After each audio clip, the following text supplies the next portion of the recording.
All right, I should be live. Is anybody there? Can anybody hear me?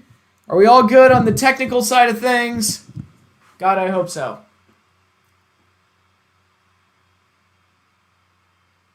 Actually, you know what? I forgot to get myself something to drink. I'll be right back.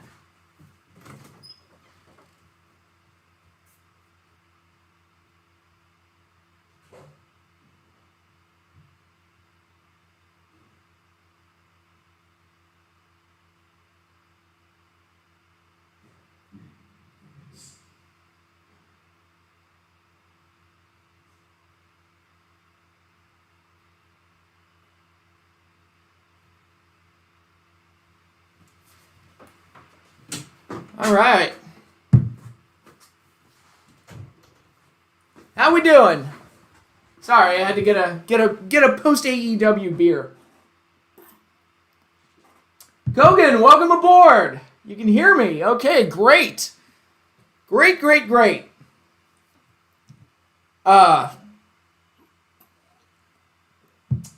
it a little bit more time to let some people get on board before we get started. Jake, welcome. How you doing, man? How has everyone been? When was the last time I did a video? Was it the He-Man thing?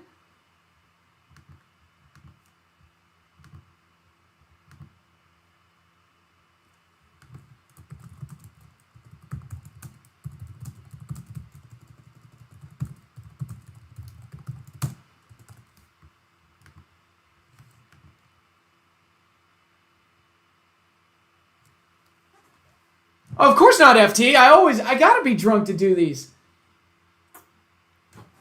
What's the point of doing a live stream if you can't get drunk while doing it? Come on, man.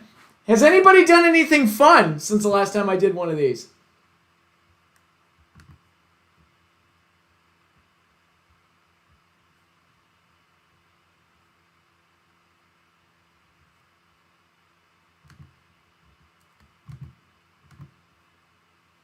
Jet the Hawk, welcome. It's 4 a.m. in the UK. Welcome, Joe. I appreciate you being up late.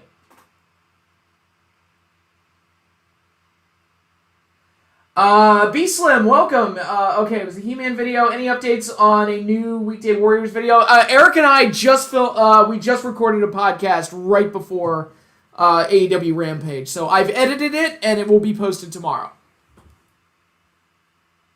All right, moving to NYC. All right, good luck with that. Drinking while wearing a CM Punk shirt. I never said I wasn't a hypocrite. Welcome, Mr. Redhead.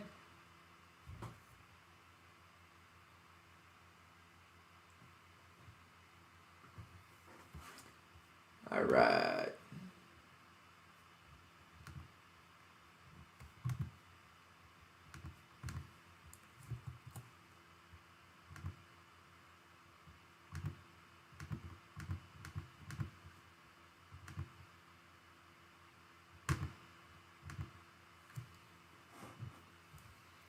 Do I think Punk and Darby is going to close on Sunday? I think it has to. I mean, in front of a Chicago crowd, I think once they see Punk, they're just going to walk out on whatever the main event is. So I think Punk and Darby has to close. There's no other option.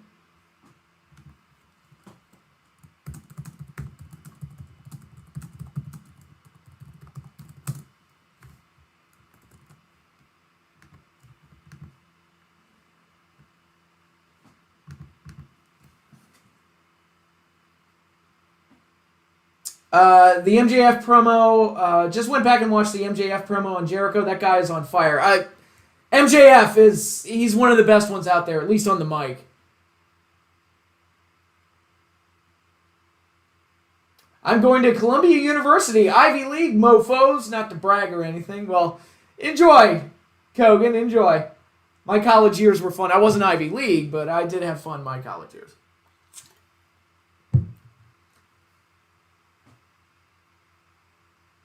Saw a comment that said MJF is what The Miz should have been. That is a great description, and yes. MJF is what The Miz could be if WWE didn't micromanage the holy fuck out of everything. Melissa Hernandez, welcome. It's like we have a woman? We actually have a woman on one of these things? That's amazing. I don't bring the ladies onto the stream. That's never. I've never had too many female viewers, at least to my knowledge. So welcome aboard, Melissa. Happy to have you. The more I think about it, the more I agree. Omega and Christian doesn't have enough heat. I absolutely agree with that. Unless Daniel Bryan debuts at the pay-per-view, then the Omega match will end. I think, isn't Bryan going to debut, like the talk is he's going to debut at that show, that Smash show, or whatever? Fernando Estrada. Hey, Pat. Hey to you, Fernando.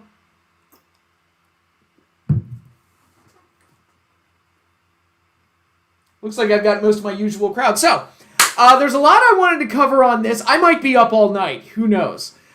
We shall see. But it is a Friday night on a long weekend, so I have the ability to do so. So, there's a lot of things I wanted to cover, mainly AEW.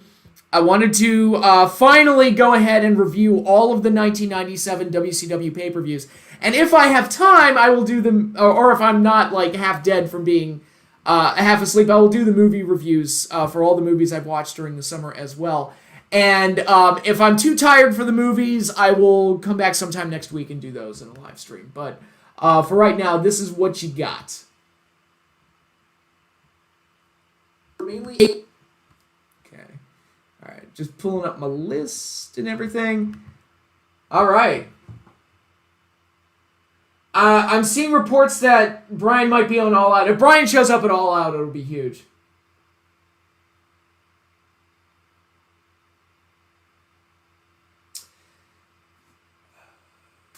Okay, they're saying Bryan might debut at All Out. That would be huge. I mean, we've got AEW, and I'll elaborate on this a little bit more, but they're bringing in a ton of names now, and they're like big ex-WWE guys.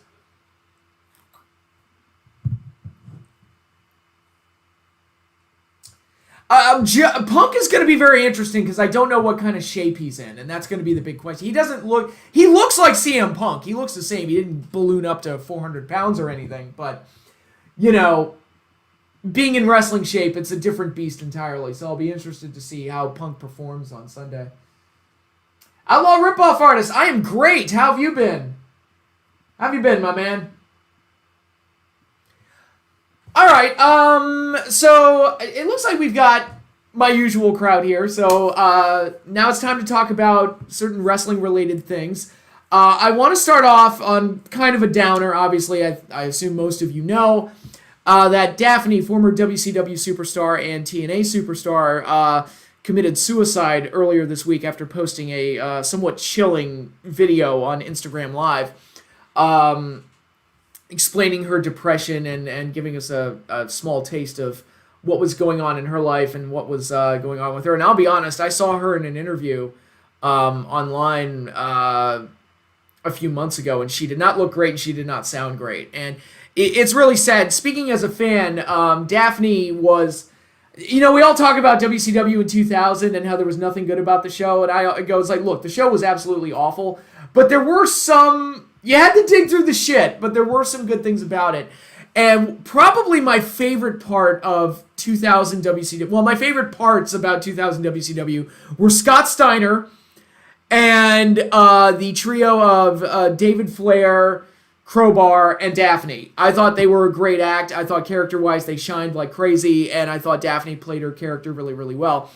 And she got a bit of a second coming when she went to TNA, and I thought she did really well in TNA too. She started with the Sarah Palin gimmick, which was a good imitation, but at the time they did it, I was like, dude, the election's already happened. This just seems stupid. But when she shifted more into like her goth queen thing, closer to what she was when she was the Screaming Queen back in WCW, I thought she did really well. In one match that I actually rewatched, when I got the news about Daphne, it was the first match I thought of. And normally, it's probably an unfortunate habit, but when a wrestler passes away, I kind of get like a little nostalgic for their work, and I go back and I watch some other matches. And one for Daphne that really stood out for me was the Monsters Ball match.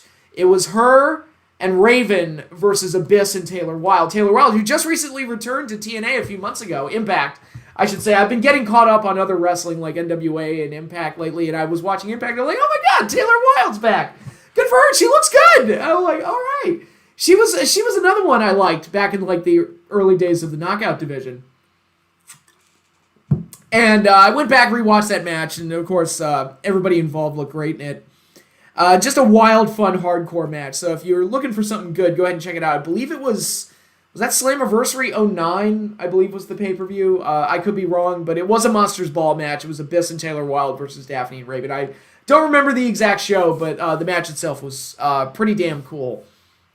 And, I respected Daphne as a performer, and I didn't realize just how low her life had gotten to where she felt like she needed to do what she did. And it's very unfortunate. And personally, I was kind of hoping that normally when people make a public display, like, I'm going to kill myself, normally, more often than not, it feels like that's a cry for help and not necessarily like a serious threat, like I'm actually going to kill myself. Most people who... at least in my experience, most people who say they're going to kill themselves don't actually end up killing themselves.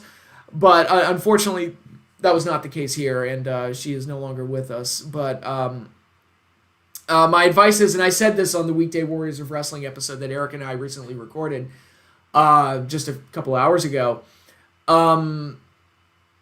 if you're depressed and if you're having problems, there are lifelines for you. There are ways to reach out to people. I recommend reaching out to friends and family if you have them. Those are your best resources. They can provide a lot of help and strength to you in your darkest times. Again, that's also been my experience. And another thing that's come up recently in my life in regards to some of my high school buddies, this is a very similar situation. I won't go into detail, but something very similar has happened to, there's two incidents of this happening among my high school crew. And, if you recognize that someone is depressed or someone's not doing well, reach out to them and, you never know. Sometimes a friendly gesture goes a long way to helping people who really need the help. So that's my advice to the whole thing. It's very sad, and it's always sad when a wrestler passes away. Unfortunately, that's kind of our lot in life.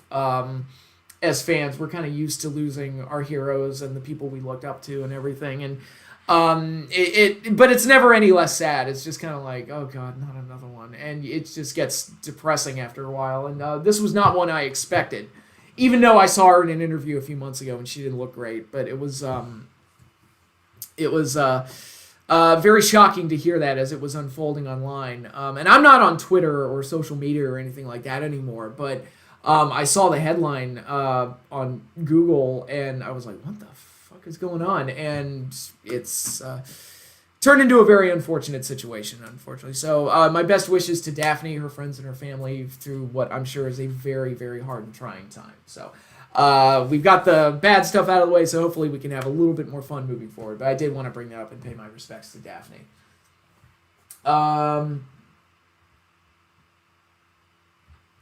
Punk looks skinny as hell. He's always looked skinny as hell, though. That's what did Triple H call him? The skinny fat ass? Just got the second dose of the vaccine. Let's see, Jake Owens. Punk definitely looks better than what he did when he left WWE. Well, when he left WWE, he looked like sick as hell. I remember he showed up on Talking Dead like a month and a half after he walked. And I was like, oh, dude, he looks so much better now. It's like, God, he probably got some sleep, for God's sake. Yeah, AEW's roster is getting pretty big. It's like, it makes you wonder, are they going to do a brand split at some point? Because, like, good Lord. Pete Dunne is also becoming a free... Oh, my God, they're losing everybody.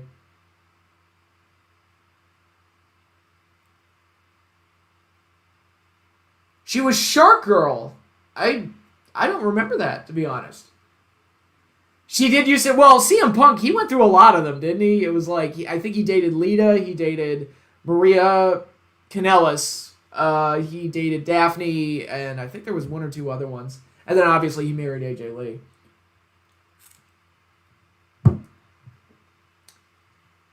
Is that Coco Beware on the wall? No, that's Sting.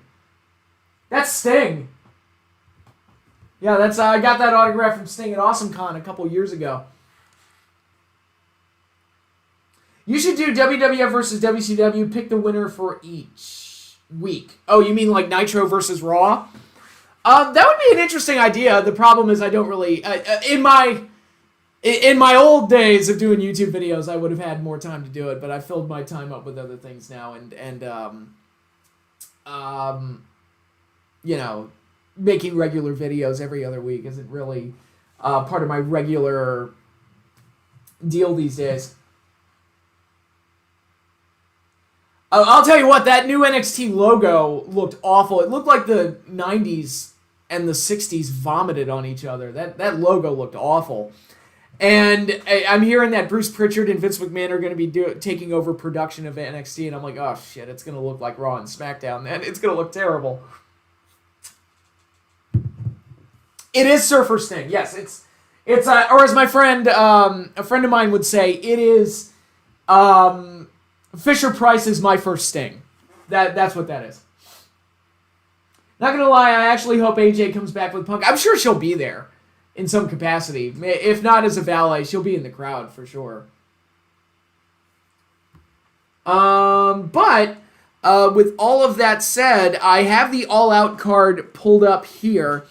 And I'll be completely honest on this card. It's not a bad card, but the main reason, and probably the only reason that a lot of us are even bothering with this pay-per-view is CM Punk's having his first match in 7.5 years on it, and I want to see it. I want to see CM Punk wrestle again, so we will see how that goes. That is the main draw. That is the main source of intrigue, and sometimes on pay-per-views, you just need the one thing to draw people in. And this is a show that has like one big thing to draw people in, and it's but the card itself is not bad. It's but CM Punk is kind of like the main driving force of getting me to check out the show, and I think that's the case for a lot of people.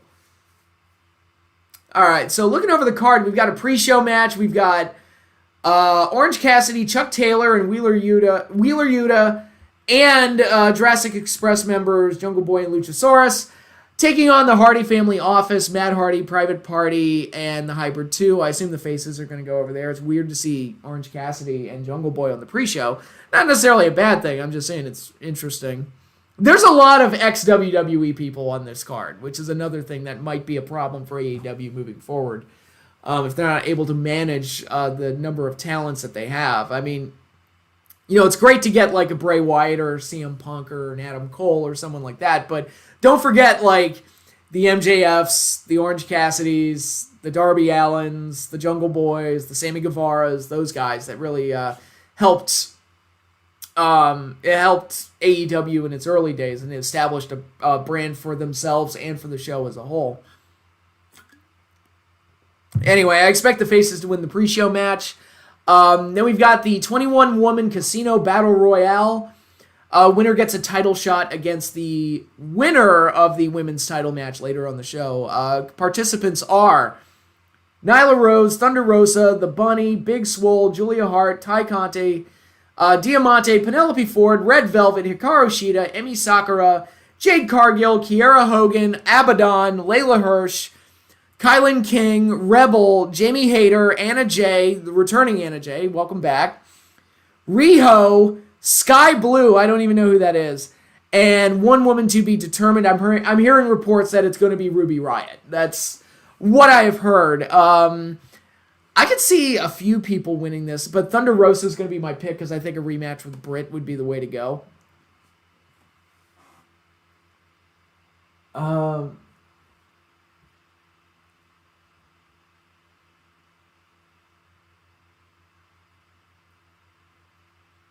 Sorry, I'm just reading all my comments. Does it worry you that AEW are signing a lot of talent and become bloated? Yeah, it could be a problem. They just have to manage those guys.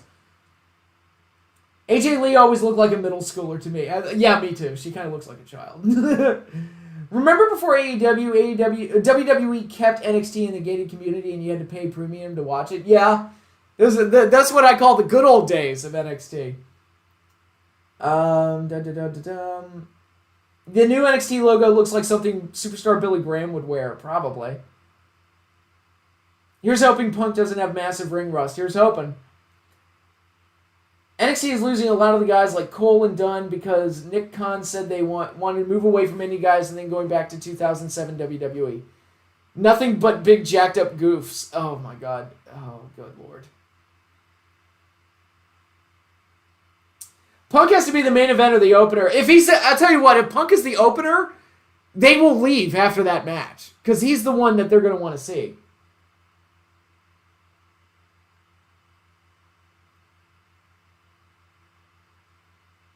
To be frank, all young girls will look young to old people like you. That is fair. That is fair. But anyway, we've got the, I already did the Casino Battle Royale. We've got Jon Moxley versus Satoshi Kojima, which is kind of a undercard filler match, interpromotional, kind of a little bit of extra flavor, not a lot of story outside of Jon Moxley working both New Japan. By the way, I need to get caught up on New Japan. I haven't watched any since Wrestle Kingdom earlier this year. Jon Moxley's going to go over, and maybe they can get some bigger New Japan names to work with him in the future. Then we have Paul White versus QT Marshall. I actually want to see Paul White wrestle again because, like I said, when I did my Nitro retrospectives, I kind of fell in love with the Giant all over again. And it's like, I want to see what Paul White can do in 2021. I want to see some more, like, especially like the novelty of a guy that's like as big as he is like even greater now because so many guys in the wrestling business now are smaller that it'll be actually cool to see Paul White in there. And QT Marshall is remarkably uninteresting. But hopefully he just gets squashed. So it's like, I want to see Paul White. We'll see how that goes. I'm assuming Paul White goes over. And then he's going to transition into a feud with the Gun Club, which, okay. Again, we'll see how it goes. We've got Chris Jericho versus MJF. If Jericho loses, he has to retire from in-ring competition.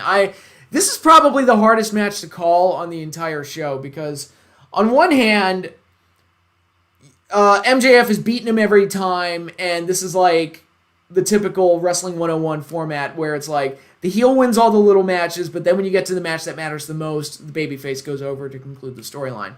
But on the other hand, I'm thinking, could Jericho be stepping away for a little bit? Because, you look at AEW's roster right now, they don't need Jericho as much as they did when AEW first started. They've got Punk, they've got Bryan.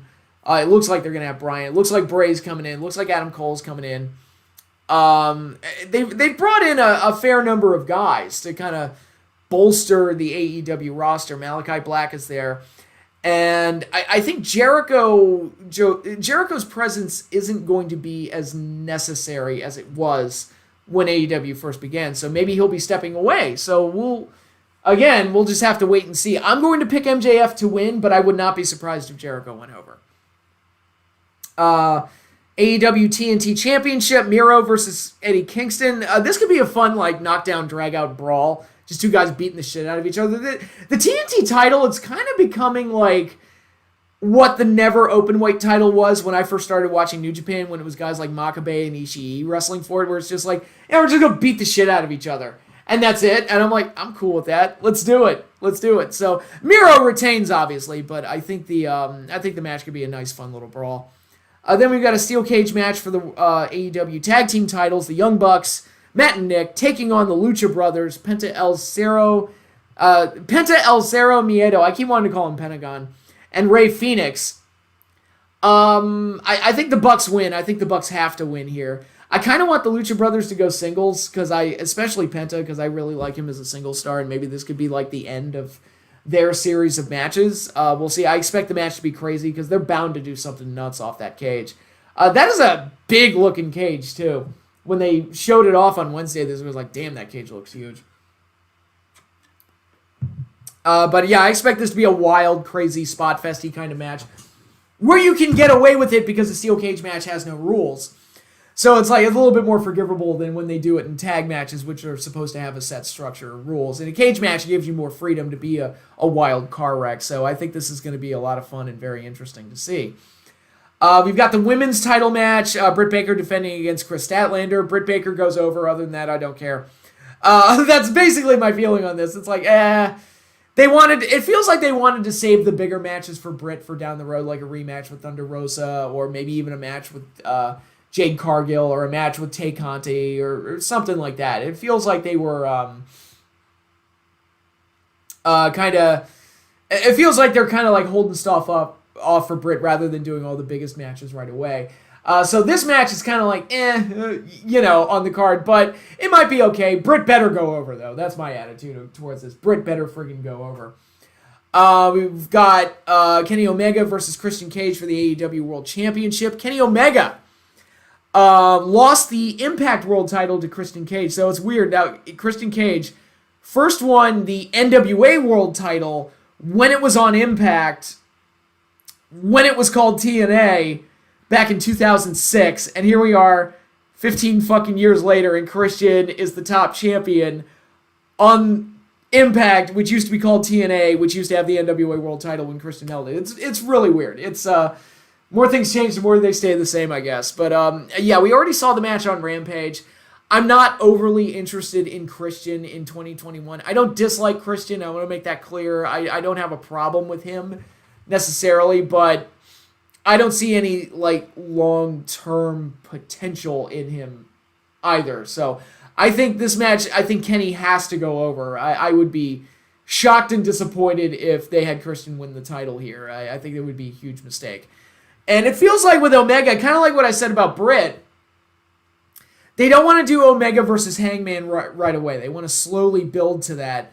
The problem, though, is that in the meantime, they've kind of lined up somewhat lackluster on paper title matches, like when it was him and Pac versus... it was him versus Pac versus Orange Cassidy in a random triple threat that they just threw together one night for a pay-per-view. And it just feels like Omega just doesn't have that many interesting challengers because the end game is ultimately Hangman, so they're just kind of holding back on that. So the match will probably be good as long as it doesn't close. I think Punk and Darby has to be the main event. And that brings me to the match that I feel absolutely should close the show. The return of CM Punk to professional wrestling as he takes on Darby Allin. Punk will win. The crowd is going to be hot as fuck for it. And I think Darby is a good first opponent for Punk because he can bump around and do some daredevil shit and kind of take some of the workload off of Punk and help him work through whatever ring rust he might have. So that's the card. I'm going to be seeing it Sunday night, and hopefully it turns out pretty well. So that is that. What are your thoughts on AEW All Out 2021 in the card? And are you checking out the pay-per-view?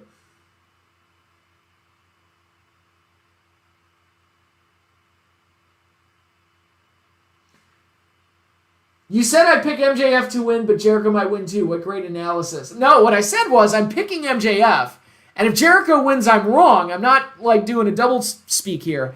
If Jericho wins, I am wrong, but I would not be surprised if Jericho won. I could see it going either way, is my point. And like I said, it's the toughest match to call in the whole thing.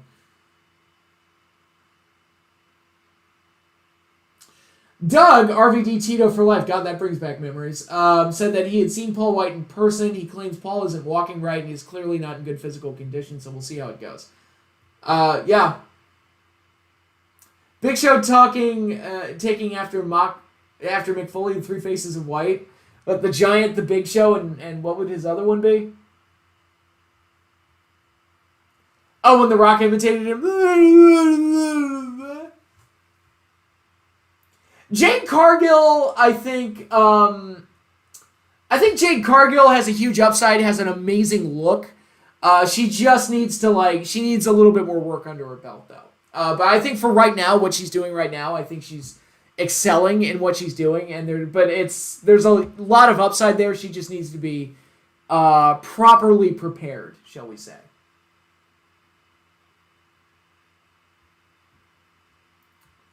All right. Kenny is a terrible world champion. I mean, I like Kenny as world champion, but I have the show where Christian wins the NWA World title on DVD. I have it too. I have a bunch of old TNA DVDs lying around somewhere. Is Kenny a better face or heel? I think heel. Personally.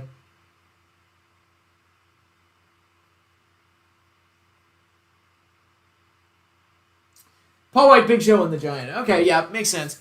So, before I jump into the WCW pay-per-views that I wanted to take a look back and review, I wanted to talk about some things that I missed. Obviously, I've already talked about CM Punk and how huge that moment was, but that entire weekend was crazy because SummerSlam also happened that weekend. And It was like the Monday Night Wars again, because you had CM Punk show up on Rampage, which got everybody talking, got everybody jacked up, and got everybody excited for this upcoming AEW pay-per-view event. But then SummerSlam happened the next night, and WWE had two major returns, Becky Lynch and Brock Lesnar. And it was like, it felt like, oh my God, this is like old Monday Night Wars stuff, where it's like, it's almost like a nuclear arms race. Everybody's like getting their best guys and trying to promote them and doing big surprises and all this other stuff. So if SummerSlam was designed to get major headlines, they certainly did that. I didn't watch the show, but I certainly was interested in reading the results when I heard that Brock Lesnar and Becky Lynch showed up. Now, as far as Becky is concerned, I think it's a little strange that they would have her come back and then just immediately squash the girl that had been basically carrying the division all year. I think that's kind of it would be like when Austin was gone with neck surgery, came back, and the first thing they have him do is squash The Rock. You wouldn't do that. That wouldn't even be on the table. So it's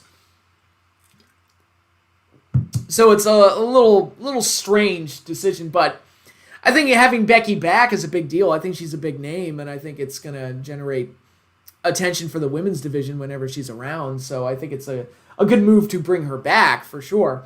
And Lesnar hasn't been around since WrestleMania of last year, and now we've got huge storyline potential in that his manager, Paul Heyman, is now managing Roman Reigns. And they've actually created a scenario where a Lesnar-Roman Reigns match is actually interesting. After they did the match like 8,000 times and we stopped giving a shit, they finally created a scenario where it's like, all right, I kind of want to see this match. Because now it's a role reversal. It looks like Brock's going to be the face and Roman's going to be the heel with Paul Heyman in his corner. So we will see how all that plays out. But it certainly got my attention, I'll say that. I did not watch NXT TakeOver. I have virtually ignored NXT since the last takeover I saw, which was the WrestleMania weekend one, and I just lost any and all interest in the brand. And it's not because they're doing anything exceptionally bad, it's just that the show is just dry and boring. I just found the show, anytime I tried to watch it, I felt like I was forcing myself to watch it, and it's like, there's just nothing interesting going on here. Not that they don't have talented guys, not that they don't have potential to be good, it was just, I don't know. It was that last takeover just kind of like felt like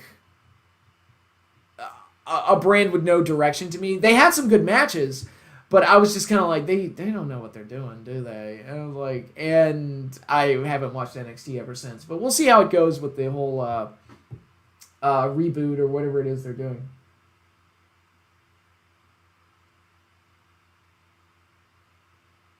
Should have said you avoided NXT like COVID. I haven't avoided COVID all that well. I've traveled out of state and shit. I haven't done my best to avoid COVID. Not dead yet. I'm not dead. I don't know. Was Lesnar, here's the question, was Lesnar brought back as a reaction to Punk? Or was Lesnar coming back always the plan? I don't know. I mean, I highly doubt that they saw CM Punk come back on AEW, and then they were like, shit, get Brock on the phone, and then they brought Brock back. But it had also leaked weeks beforehand that Punk was going there, so I don't know how long they've been planning this, but WWE is a dead horse.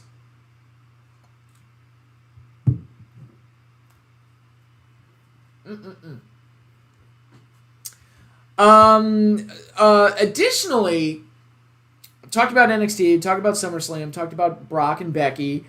I guess I'll talk about the NWA pay-per-views that I watched last weekend. I saw both shows. Again, I'm getting caught up on all the wrestling. NWA, Impact. Probably going to start watching Ring of Honor, although I don't know a single human being that's watching Ring of Honor right now. I literally don't. I have not talked to anybody. My wrestling fan buddies, I'm like, have you watched Ring of Honor at all? And they're all like, no, I haven't. But I did watch the NWA pay-per-views this weekend. That was the all-women's pay-per-view Empower and the 73rd anniversary show. I'm not going to go into detail in each and every single match because we'll be here all night. My overall impression of Empower, though, is that it had a couple of solid matches. I liked Deanna versus Melina for the most part. I liked Camille versus Layla Hirsch for the most part. My problem with the event is that, and I get it, like an all-women show is a big deal, and a lot of people were emotional, but it felt like they were crying and hugging each other after every single match. And I get into wrestling for the stories. I get into wrestling for heels and faces. I get it. I want to be fully immersed in what I'm seeing. And unfortunately, because everybody was crying all night, and they did a big curtain call at the end, it kind of told me, it's like, okay, so this is all fake. Like, all of this is fake. And I just couldn't find myself getting invested in it because they treated it like it was, they presented it like it was just a performance rather than, the athletic storytelling that wrestling is supposed to be. So it was a very weird show. It had a very weird atmosphere to it with an emotion that wasn't fake, but felt maybe a little overdone, maybe a little forced at points. So Empower was a very strange show for me.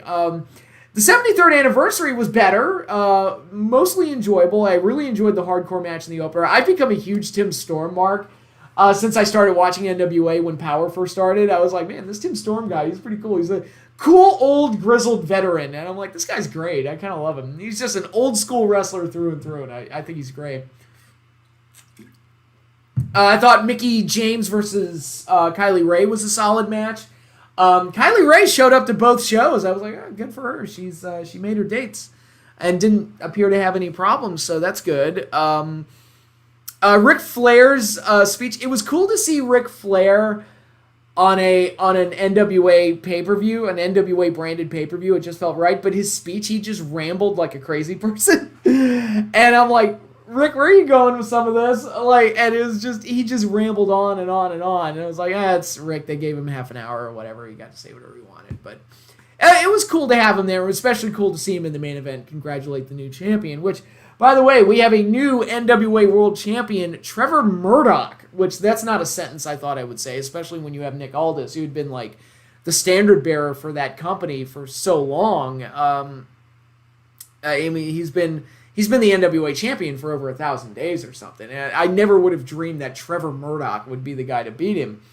But he did. I thought the main event was a wild, fun match. I thought it was had the right emotional component, especially with Trevor's family there at ringside and everything. But I was just surprised that I just never would have dreamed that Nick Aldis would drop the title to Trevor Murdoch. So hopefully they do a Lex Luger, Hollywood Hogan thing where Trevor gets the feel-good win, and then 2 weeks later they just say, fuck it, we're putting the title back on Aldis. Because I don't see Trevor Murdoch as a long-term champion that's going to be holding the belt 5-6 months from now.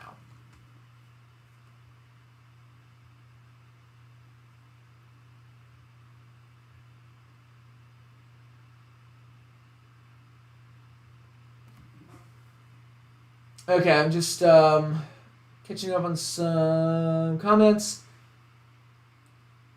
So after Roman is done with Brock, do you think they move on to The Rock? We'll see. It's an option.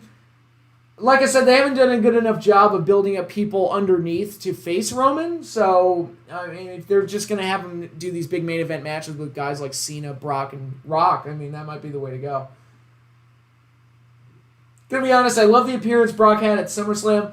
The beard looked cool. The man bun looked a little strange on him, but it's always nice to see the guys updating their look.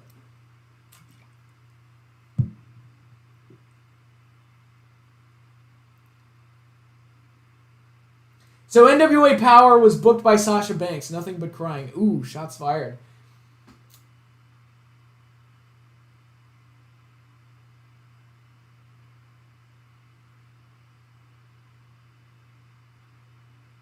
Yeah, they probably planned Lesnar. I would imagine they probably planned the Lesnar thing in advance.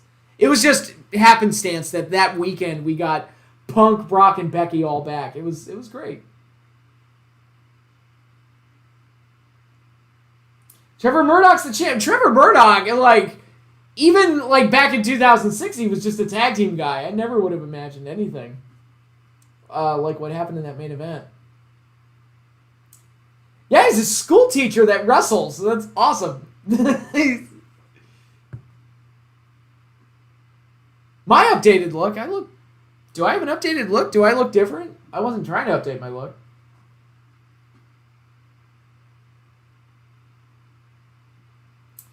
The Becky heel turn for me is very similar to Austin's in 2001. Yeah, she should have come back as a face. That's a problem. Because when she left, she was one of the most, probably the most over person on the roster. And she comes back after, like, over a year, and nope. So that's the state of wrestling right now. We've got some big shows coming up. Trying to get back into certain things. I'll probably give ROH a look. I'll give New Japan a look for sure. And we'll see how it goes from there. Trevor Murdoch is only 40 years old. He looks older than that. I'm shocked. Can we stop comparing Becky to Austin? I mean, they're kind of similar in attitude.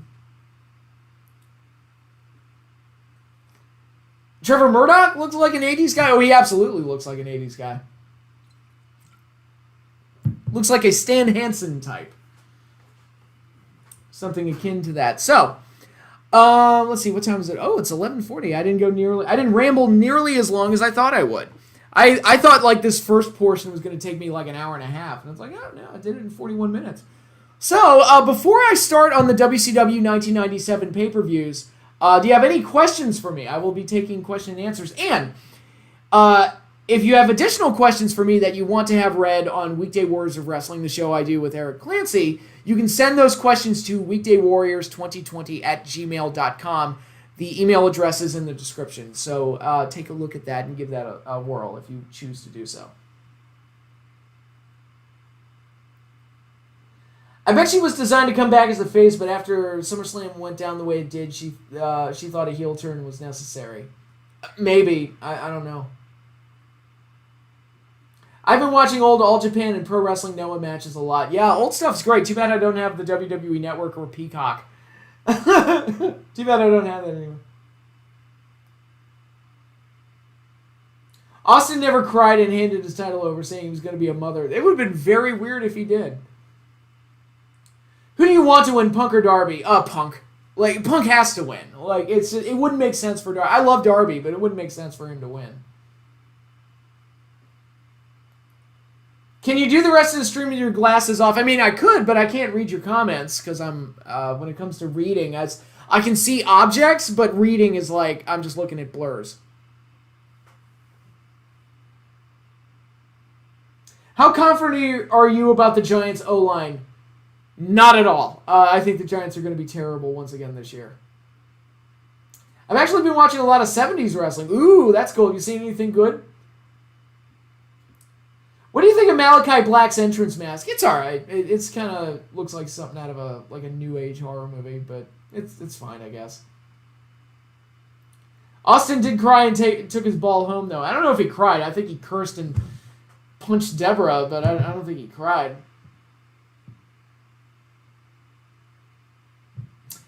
What was your experience with Bash of the Beach 96? I did not see the show live.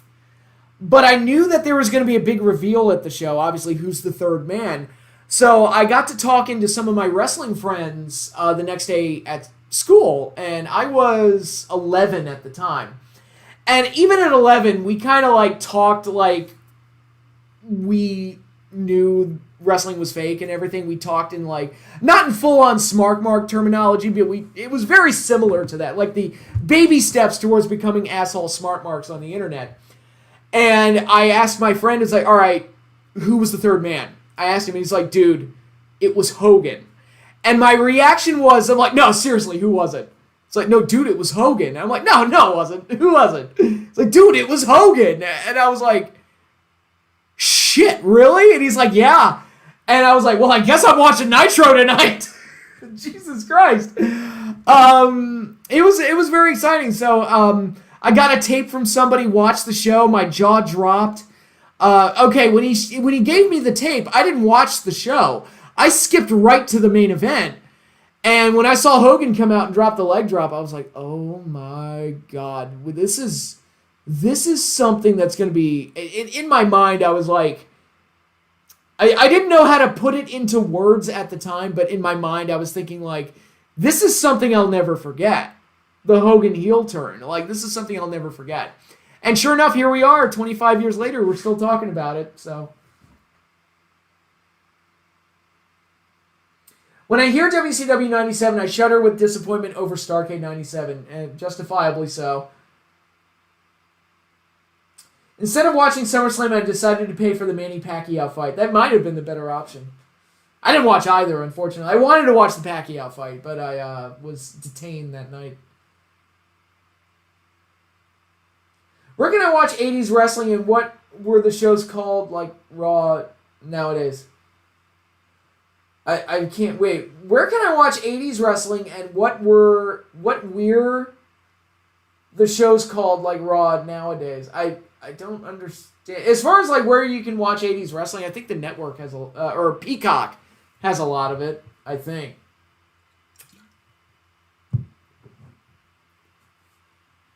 You choose CFL over Monday Night Raw? Not wrong. I was like, honestly, the last time I tried to watch Raw was the night after Money in the Bank when Cena returned. I think he returned at Money in the Bank, and I watched the next Raw because I believe it was like the first Raw to have a crowd since COVID. And I'm watching it, and I'm like, this show is just soul-sucking. Like, I can't... Everything about it is just micromanaged and factory assembled. And, like, I legitimately don't understand how people can watch it. I'm, like, in awe that people can sit through an entire WWE program and not have their brains turn to mush. Hogan joining the Outsiders is like Optimus Prime joining Megatron. I'm trying to think of something like akin to that, but it's like in a similar vein. It's not necessarily Optimus joining Megatron, but it's like Optimus Prime joining up with like Starscream and Thundercracker, and he's like the leader of the Seekers now. Like it's kind of that kind of thing to it. My first remembrance of wrestling was Hogan versus Yokozuna. WrestleMania 9 or King of the Ring?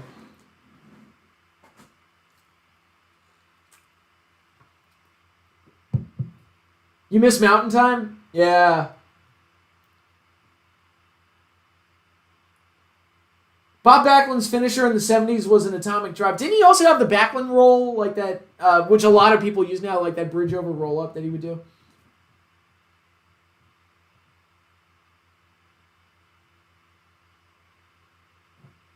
Yeah, it was huge. The Hogan heel turn was huge. And I had a similar one earlier in 96. I had a similar one when Miss Elizabeth turned heel. Because Miss Elizabeth was one of those ones I'm like, oh, she'll never turn heel. She's Miss Elizabeth. She can never turn heel. And she did. And I was like, oh my God. So there's just like, there's no like, nothing sacred and anything is possible. And then sure enough, we got Hogan like 5 months later. So there you go. You bonsai dropped your brother a lot, though? Oh, wow.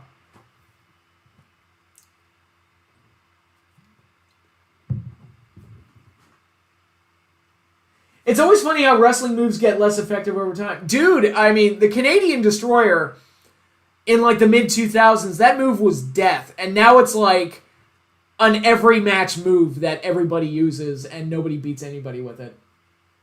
Which I can't even imagine that. Like, it's just crazy.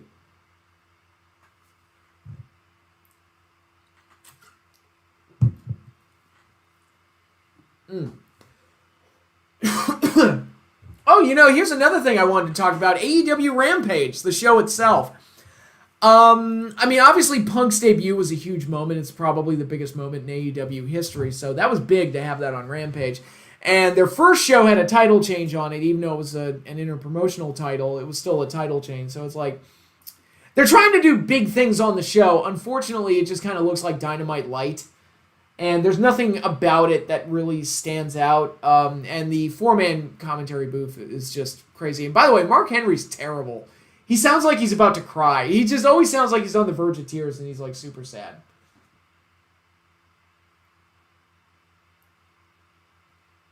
Yokozuna, most intense WWE theme ever. I find his theme relaxing. I feel like I'm in a spa when I listen to Yokozuna's theme.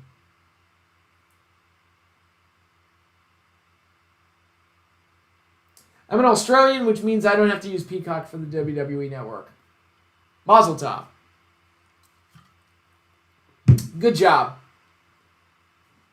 Oh, the Boston Crab, it looks painful. I've never been in it, and I've never applied it to anybody. It's like, I wouldn't want to do that to anybody. It looks super painful. Why is everyone using light as an insult? It's just kind of like... It's a lesser version of something that already exists, and that's kind of what Rampage is. It's just an extra hour of Dynamite. That's pretty much all it is. There's nothing about the show that really stands out, except for the fact that CM Punk showed up, and there was a title change on the first show, but you can't do that every week, so I don't know, something about Rampage is just lacking. Even tonight's episode, it felt like it was just a preview for All Out, and that's all it was. It wasn't like anything that great. To be fair, Mark Henry's best promo was him crying. Fair enough.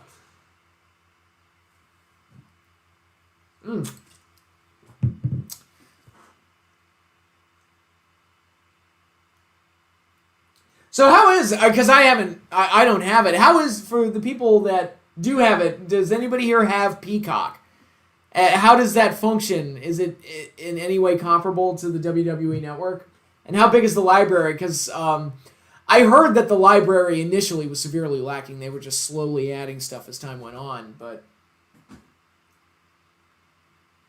AEW needs the extra time since the roster is big. I'm not doubting that the roster is big. I'm just saying that it's kind of like Raw and SmackDown. And the thing I've always said, it's like one's a red show, one's a blue show. And there's no real difference. They both look the same. They're both clearly produced by the WWE. There's all the WWE-isms on both shows.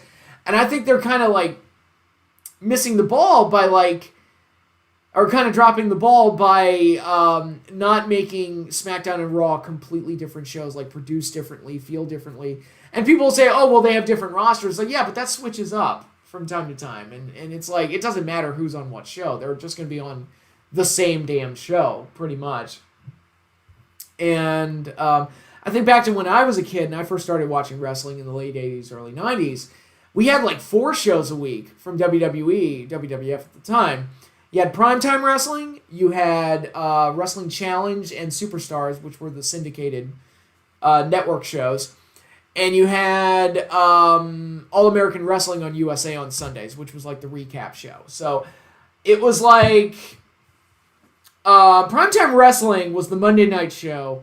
And when I first started watching it, it was like, well, you had Monsoon and Heenan like doing analysis about current events in wrestling, and then they showed matches from around the country that were probably taped at house shows and TV tapings and things like that. And as the years went on, it evolved into like a full round table. So really the appeal of Primetime Wrestling wasn't so much the matches, it was the round table discussion, like Kurt Hennig and Bobby Heenan and Vince McMahon and Randy Savage, and they would have like special guests. And I remember one week they had The Undertaker, and Bobby Heenan didn't want to sit at the table with The Undertaker. It was super fucking funny. So the main draw of Primetime Wrestling was the round table discussion. It was a different format. It was a different way of doing a wrestling show, and that's what it was. Superstars and Wrestling Challenge were like the 2 one-hour shows that were syndicated and on the networks. And those were mostly squash matches, promos, and angles. Mostly what those shows were. Maybe 1 or 2 real matches. And then All-American Wrestling was like a weekly recap show, basically, showing us all the stuff that had happened throughout the week in case we missed anything. So, and they had different hosts. I think the last hosts were like, it was like Ted DiBiase and somebody else. Sean Mooney, maybe? I don't know. But maybe it was Todd Pettingill. I don't know if it was... Because I think All-American Wrestling, it went until like the Action Zone replaced it. But yeah, but my point is there were 4 WWE shows a week, but all of them were different. Like, I didn't get the exact same thing out of each and every show. So I had a different reason for wanting to watch Primetime Wrestling and a different reason for wanting to watch Superstars. I barely watched Wrestling Challenge, oddly enough. I barely watched it. And if I missed anything throughout the week, I'd have All-American Wrestling to get me caught up. So there were the shows were different, and I understand times change, and it was a different way of doing things, and we're post Monday Night Wars, we're kind of using the live TV format, but we never really found a way to kind of expand on what is in the Monday Night Wars TV format, and so that format has become kind of stale and kind of boring. and all the shows start to look the same and use a lot of the same ideas, same tropes, same everything.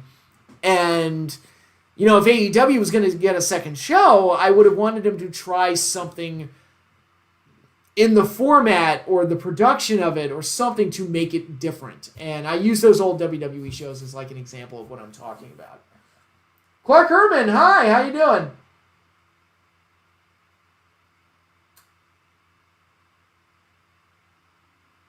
Can you explain why Sid was so over in 96, 97? I never got him personally. He was big as fuck. He looked scary as fuck. I mean, as far as like having the presence of somebody that could beat the shit out of you and could murder you, Sid definitely had that. It was all about the look, the presence, and the size with him.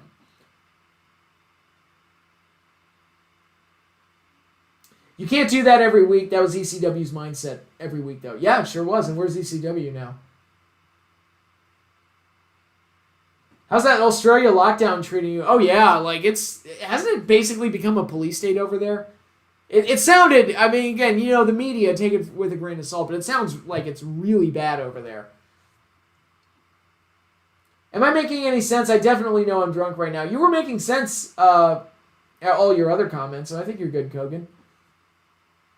His theme, though, was terrifying. Sid? Oh, yeah, Sid's theme was really good. Obviously based on the Psycho theme. Clearly part of the inspiration. My first memory of wrestling was Goldberg versus Kane on Raw. I remember that match. It was 2004. It might have been... It was right before Goldberg left, so it might have been Goldberg's last match before WrestleMania 20. Slick was on the round table. Yes, Slick was on the round table. Yes, absolutely.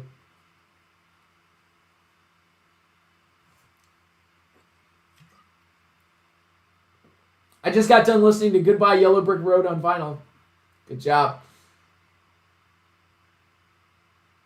I love how pro wrestling is the most nerdy fandom with bottomless knowledge. It's like, yeah, we do our best. We do our best. That's why Sunday Night Football and Monday Night Football feel big and exciting during football season. They are different in many ways. Yeah, it's kind of like... and by the way, I'm against the idea of Thursday Night Football because I don't like... Look, Sunday's football day. Sunday Night Football is the main event of Sunday Football Day. And then Monday is kind of like an add-on. That's the secondary. That's the SmackDown is Monday Night Football. And that's a nice game I can watch after the start of the work week. So it's like Sunday, Monday, perfect football schedule. Thursday Night Football, it's in the middle of the week. They always put a shitty game on Thursday Night Football. And it's like, dude, just put the game on Sunday. Like, nobody wants to watch a Thursday night game.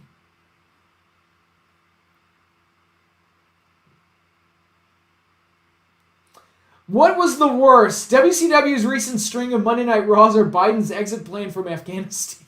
Oh, shit. I don't like to get political here, but I will say what happened in Afghanistan is one of the most embarrassing things I've ever seen an administration do. And I've hated every president in my lifetime, but this was like jaw-droppingly stupid. When I heard that they lost $85 billion worth of military equipment that the Taliban now has, I was just like, that's $85 billion of our tax money. Of our tax money. So yes, taxation is theft. I'm now fully in the if I wasn't before, I am now. It's like, yes, taxation is theft and these people waste your money. Abso-fucking-lutely. And it's even worse that, you know, Americans got left over there. They were stranded. Despite what Jen Psaki said. I hate these political types because they're always like playing these weird word games. It's like, look, they're not stranded. They just can't get home right now. I'm like, Jen, that's stranded.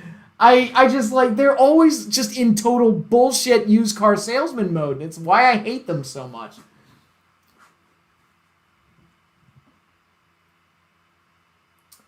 How'd they lose the equipment? They just left it there. The military just pulled out of Afghanistan and they just left it there. Was it millions? It was billions. The number I heard was 85 billion. I love how the Queen of the Ring finals are being held in Saudi Arabia. Yeah, I'm sure that match. And they'll have to wear the full bodysuit too when they do it. Are they doing a Queen of the Ring tournament? I didn't even know they were doing that. On the network, they have recently put on a lot of wrestling challenge and superstar shows. Oh, I have to get Peacock now. I might want to watch those. I want to see the episode of Superstars where Undertaker, like Hogan was on the funeral parlor, Paul Bearer's interview segment, and the Undertaker came out and beat the shit out of him. And Piper and Savage brought steel chairs to try and save Hogan, but they were scared to death of the Undertaker. And Undertaker bent down Hogan's body and just ripped the crucifix off. It was such a great moment. And I was like, this guy beat the shit out of Hulk Hogan, and he scared Roddy Piper and Randy Savage, two of the most insane individuals in all of wrestling. It's like, that did a lot for Undertaker in establishing him. It's a forgotten moment, but it's one that did a lot for him and really setting him up as a character. I watched a movie called The Man Who Killed Hitler, never heard of it, and then Bigfoot. I have not seen that either. What did you think of Y2K in 1999? It's funny because my dad worked for a company where Y2K was a concern of theirs, and he basically explained it to me. You know, the whole, like, number conversion, they use 2 digits instead of 4 and all this stuff, and the conversion to 2000 is going to cause some problems. So he was involved in making sure that the transition worked smoothly. So Dad was not with us that New Year's. He was at his office making sure that computer networks for his company didn't just completely explode.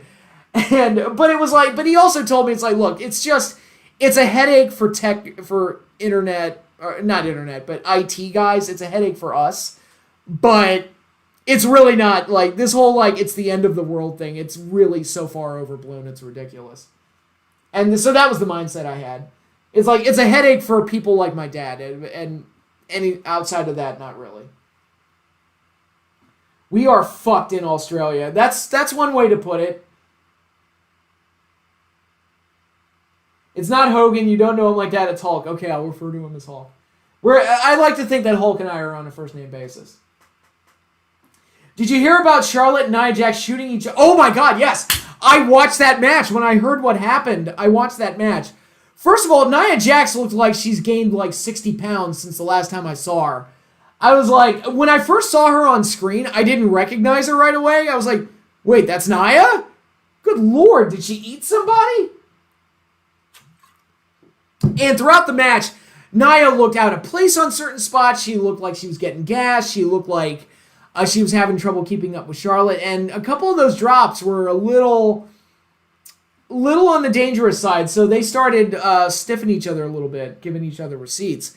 And yeah, it was a terrible match. Like, absolutely terrible match. And Nia looked like she had no business being in the ring. Bro.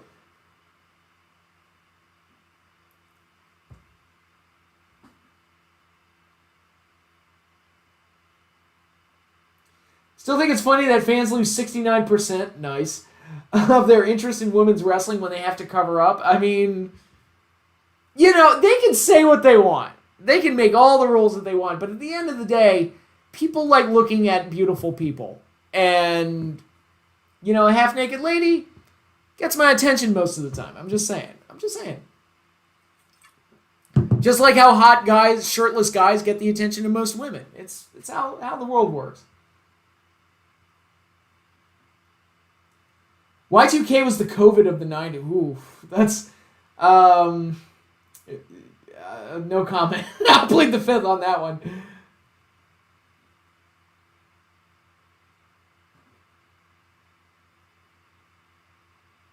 It's a third-rate Netflix. I'll be honest, I'm thinking of canceling Netflix.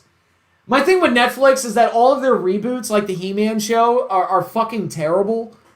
And fortunately, they do have, like, good documentaries. Their documentaries are really good, but their original programming is just, like, turned me off so much in the last, like, 2-3 years or so. What about half-naked Patrick? Nobody wants to see me naked. It's like nobody likes Millhouse. I don't understand you Americans. Why don't you vote in third party over the Democrats and the Republicans? I don't know. Personally, I think that political party... I would love it if the whole concept of political parties were just absolved completely. Just done away with, dissolved. That's the word I was looking for. Dissolved. and done away with entirely, and everybody just ran independently because they've become like these super corrupt organizations that have systematically destroyed this country, and they have the gall to stand on their little podiums, look down on us, and tell us that they know better than we do. And I'm like, fuck you, I can govern my own life better than you. And by the way, I'm not responsible for losing $85 billion worth of military equipment. So, okay, and they have this, like, this arrogance and this egotism and this elitism about them that they know what's best for us, and you don't. You straight up don't. You fucked up everything that you touch. I mean, I straight up hate you guys. And that goes for the Republicans. It goes for the Democrats. And most presidential elections in my life, I've wrote in none of the above because I hate my options. And it's just a fucking mess right now. And I think so much of what is wrong with today's system is that everybody gets wrapped up. And when I say everybody, I mean the Republicans and the Democrats. They get wrapped up in this tribalistic, our side has to win. So they will do things specifically to win favor over the other side and to fuck the other side over and to get more money, more power, more votes. And, you get more votes, you get elected, and that means you get more money, more power. And that's how it works. And a lot of what they do is motivated to get those things rather than actually doing what's right. And that really sits wrong with me. And I'm going to be an asshole here. It's not a conspiracy theory or anything. It's just a suspicion that I have. I think that what happened in Afghanistan happened because Biden's administration, they delayed the original pullout time because Trump wanted to do it back in May, I believe. But I think that Biden wanted to do this big photo op on the 20th anniversary of 9/11 to say that we're out of Afghanistan and do all this other stuff right now. And I think the motivation for doing what he did was to get that photo up on 9/11. I think that was the main motivation for it. And now everything's turned into a disaster, and they did it completely wrong because they were motivated by things other than doing the right thing and doing things properly. And that's, again, there's like an oily, scummy, snake in the grass, used car salesman type of attitude that a lot of these politicians have. A lot of them rub me the wrong way. They seem like fake, phony people that just lie to us for money and power, and to get that, they need our votes. And I think most of them are criminals, quite honestly. I think they're fucking assholes. And personally speaking, if I woke up tomorrow and every single member of Congress and every single person in the executive branch just stepped down, I would be like, wow, the world just instantly became a better place because we don't have all these. And now, granted, they'd all just get replaced with another group of corrupt assholes, but at least we'd get, like, the Nancy Pelosi's of the world out of there who've been in office for 50 years. Who was that guy that... He was a Republican. He was in office until he was 100. Strom Thurmond. I think that was his name. He was in office in the Senate or the House. I forget which.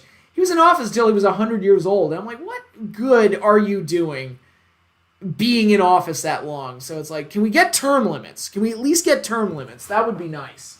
That would be very nice. And YouTube's probably going to pull this video if I go on anymore, so I'll stop. Y2J, the man of the millennium, was a play on Y2K. I've only just realized this. It's been 22 years. Oh, wow, man. I don't know what to tell you there. There was a running list of women who Nia has hurt.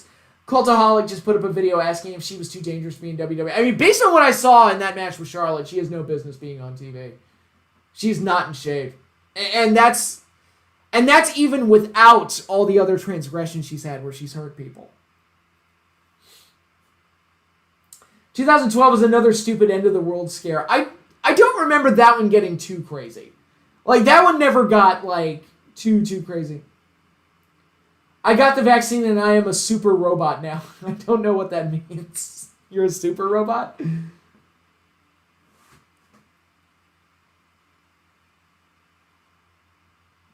I must point out that the Superstar episodes on the network are from the New Generation era, so instead you get to watch Owen and Brett WrestleMania build up. I mean, that's fine. That's fine. I mean, I love that feud.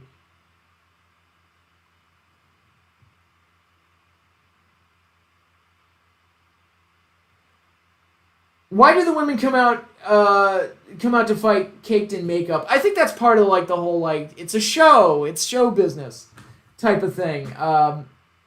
Some women can really rock the makeup in wrestling, others can't and look ridiculous. I remember Dana Brooke, a couple of her makeup jobs, like, dude, honey, you need to scale back. This is not working for you. I like Tulsi Gabbard. I liked her too because she was like willing to call her party out on her own on their shit. She seemed like a legitimate one, but I mean, I'd rather have her than most everybody else that's out there now. But Patrick, it's better to trust the devil you know than the devil you don't. I don't know at this point. Like at this point, I'd rather take the devil I don't know.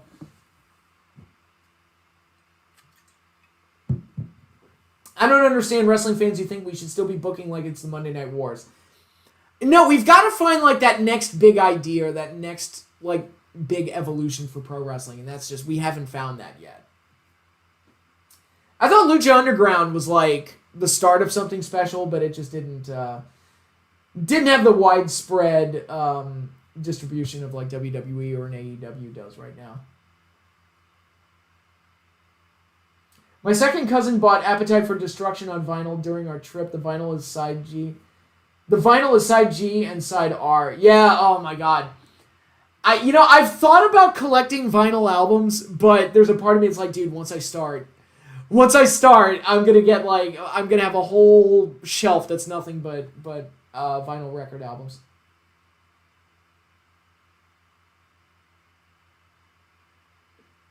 Once Tulsi exposed Kamala, the Democrats ganged up on her. Yeah, and that's not like Kamala Harris is like the fakest politician I think I've ever seen, but it's like I don't know, man. It's the whole thing's a shit show. If you don't fall in line with us, we will excommunicate you. There's a lot of like weirdo religious overtones that's in a lot of politics now that really rubs me the wrong way. And this is coming from somebody that was raised Catholic, so I recognize a lot of the patterns and the behaviors.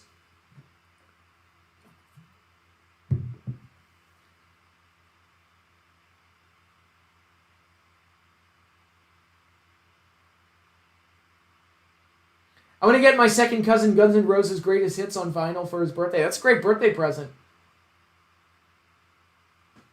I don't think there can be a new evolution in wrestling. The curtain got pulled back 20 years ago. You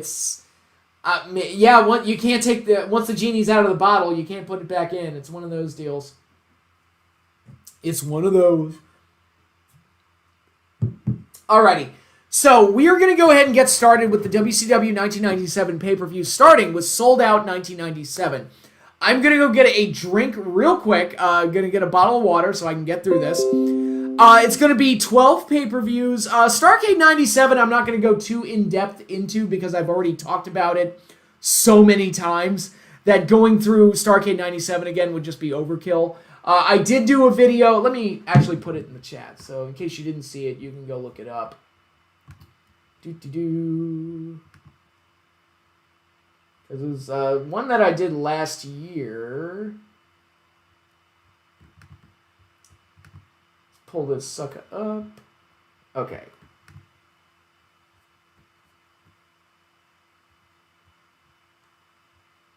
Here we go.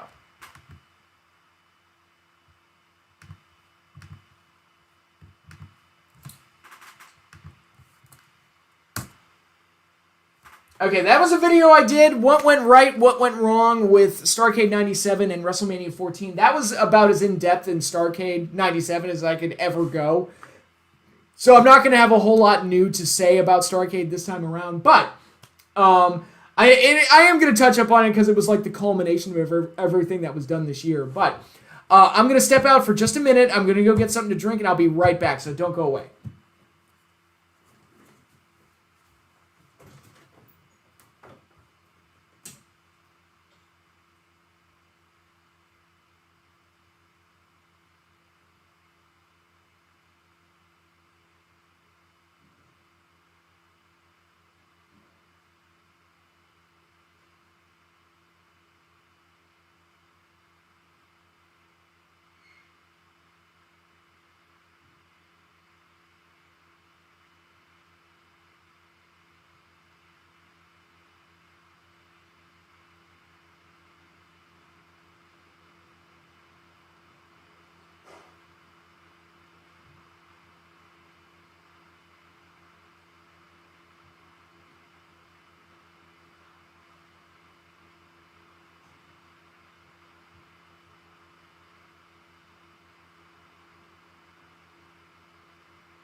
Alrighty, I'm back.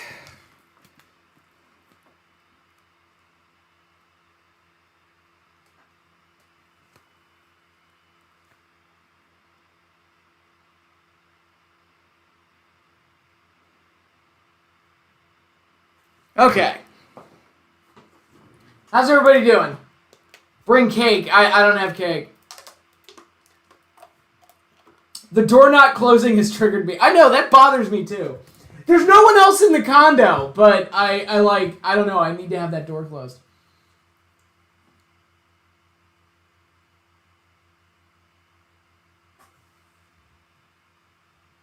Man, that room is woman repellent. You say that, yet I'm dating someone, so... I'm not saying that she's happy with my nerd shit, but she is, she has made peace with it. We'll say that.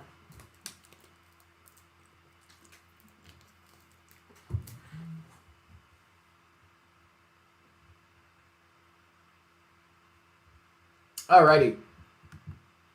Everybody back. We all good. Okay, let's get started with Sold Out 1997. I have a bit of a interesting take with this pay-per-view. What's in the double doors behind you? That's just a closet. That's just a closet. It's like some supplies, some chairs, a couple sweatshirts. Like, yeah, it's just... Basically, I just use it for storage. Which is all closets are for anyway, but... I also keep my toilet paper in there. You know, the important things. But anyway, Sold Out 1997. This is a show, and well, let me get started with why I'm deciding to review the 97 pay-per-views, because 1997, to me, represents the high mark of quality for WCW as a whole, and when I was the most excited about the product. Now, even when WCW was at its best, great pay-per-views is not something that they were known for. They weren't like... WCW pay-per-views that were great were fairly rare. They were more about the television product, namely Nitro. Like, all the greatest, most of the greatest stuff happened on Nitro, and they put a lot of their energy into Nitro, and the pay-per-views just kind of felt like something, a lot of the times, things that they did out of obligation. But 1997, I think, featured probably WCW's most consistent year of pay-per-views, where most of the shows were pretty good, for the most part.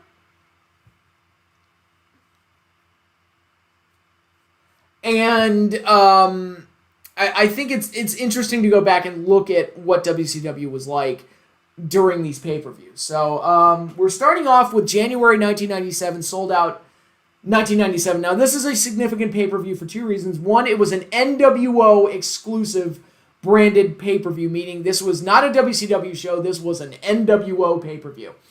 And this was kind of like the culmination of like the last 6 months where the NWO was slowly taking over the show and beating up everybody and making WCW look bad. And now here they are, they get their own pay-per-view where it's still NWO versus WCW matches, but it's an NWO branded event, meaning they're the ones on commentary, they're the ones doing ring announcements. It's the NWO logo all over the building. The ring itself looked really cool, by the way. And you get the big mural on the entranceway with Hogan, Hall, and Nash and everything. And this is a straight-up NWO show with a very cool opening video package. Now, this pay-per-view is also significant because it's considered to be one of the worst pay-per-views of all time. It is generally regarded as like a massive failure for WCW, at least creatively. The product was still red hot at the time, and...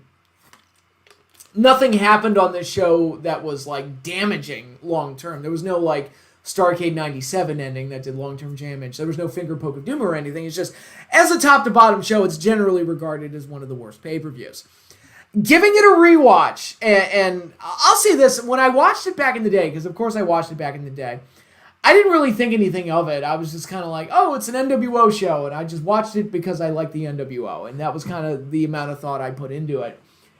And it was fun for me in that regard, just getting my NWO fix on a Sunday and getting an NWO branded pay-per-view. Watching it again, because I rewatched all these pay-per-views. I actually watched them all right before the network got absorbed into Peacock, and I canceled my account.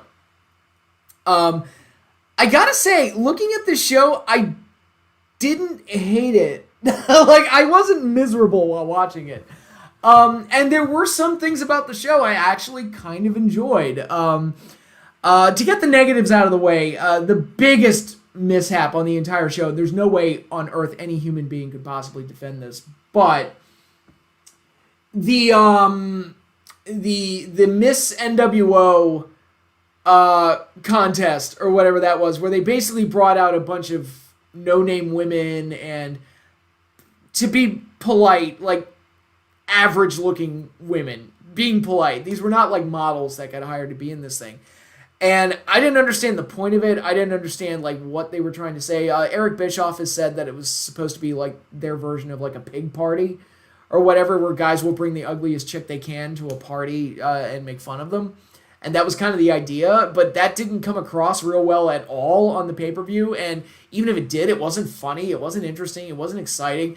And to me, it was like, look, if the NWO is going to do something like this, they've got to up WCW. Like WCW, if they have bikini models, then NWO, they've got to have Playboy Playmates or girls out of like Hustle or things like that, Penthouse, things like that. They've got to have those type of chicks on the show.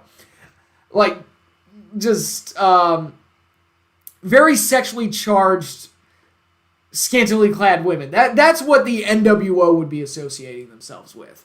And that's not what this was. So whenever they went back to it or whenever they referenced the contest or anything, it was just awkward, strange, unfunny, and just a completely unnecessary part of the show. And I still, to this day, don't understand it. I don't get it. None of the women really stood out. It was just... It felt like it was an idea that maybe Bischoff thought was funny and nobody else did, but they did it anyway because Bischoff was the one that was kind of in charge. So it was just a mishap all around. It didn't work. It absolutely didn't work, and by far the weakest part of the show. Another problem with the show is that because it's an all-NWO pay-per-view, you get NWO music throughout the entire night. Now, I love the NWO theme, and yeah, it did get overplayed on some Nitros, but I love the NWO theme. Thankfully, they saved the NWO theme for like the big matches like the Outsiders and the Hollywood Hogans and those guys. The problem is the rest of the matches you get the NWO B team theme, which is like that generic annoying music. And it sucks. It's like, oh, Vicious and Delicious are coming out. Here we go. They're playing the B-Team theme. So you had to listen to that all throughout the undercard until the big matches happened. And that was annoying. Everything else, I thought the matches were mostly okay. I thought opener was Jericho versus Masahiro Chono. I thought that match was fine. Big Bubba Rogers defeated Hugh Morris in a Mexican death match. Big Bubba Rogers, probably one of the most ill-fitting members of the NWO, but this match did end with a motorcycle. It's like, how many times have you seen a match end with a motorcycle being used for the finish? I don't know. It was kind of like a fun little hardcore match. I was like, I enjoyed that. It was a little kooky, but I enjoyed it. You got Jeff Jarrett, one of the WCW guys to actually win, defeating Mr. Wall Street, another ill-fitting member of the NWO. Didn't make any sense for him to be there. You had former tag team members, the American Males, going at it. Buff Bagwell taking on Scotty Riggs, Bagwell getting the win, and that match was fine, and it would also be like the start of Bagwell's like ascension into being like the annoying little shitheel that he would become in the later years of WCW. And a role that, quite honestly, he played well. I mean, you look at that guy, you want to punch him right in the face. So he played that role really well. It wasn't going to get him any main event spots, but it was something that he was able to play, and it got him some notoriety. So credit where credit is due. You got Scott Norton versus DDP. This is shortly after DDP, if I got my time right, this is shortly after DDP did that famous segment where he was invited into the NWO and he turned him down by giving the diamond cutter to Scott Hall. And the NWO was out for blood. And they tried to get to him, but he ultimately just fled the scene and got counted out, ultimately losing the match, but saving his hide in the process. And this was kind of the start of DDP developing into one of the big stars and big baby faces for WCW. And his 97 was quite a ride, as we're going to find out as we go through these pay-per-views. Then we got a match that I also enjoyed, and part of a storyline that I enjoyed. The Steiner brothers going up against the Outsiders for the WCW Tag Team titles. They would win the belts here, but those belts would be held up due to controversy in how the manner in which the tag titles were won. And this would be like a year-long thing where the Steiners were just chasing, and the Outsiders kept finding ways to worm away with the tag titles, ultimately culminating later in the year when the Steiners would win the tag titles. And as a starting point for that whole setup, which I really enjoyed, it was they got months and months out of that whole scenario, and I thought it was thoroughly enjoyable. I'm a huge Steiner Brothers fan. I like the Outsiders. I thought this match was good. I thought they would have better matches down the road, but in doing what they needed to accomplish, I thought the match was pretty good. I enjoyed it. Then we got the best match on the show, the ladder match for the U.S. title. Eddie Guerrero successfully defending the belt against Six. And this was still like in the early days of ladder matches. We weren't at that point where you saw ladder matches every other month. I think as far as like WWE, they'd only done the 2 Razor Shawn matches and the Brett Shawn match that they taped at a house show. WCW, as far as I know, had not done any ladder matches prior to this, so this is a first for them.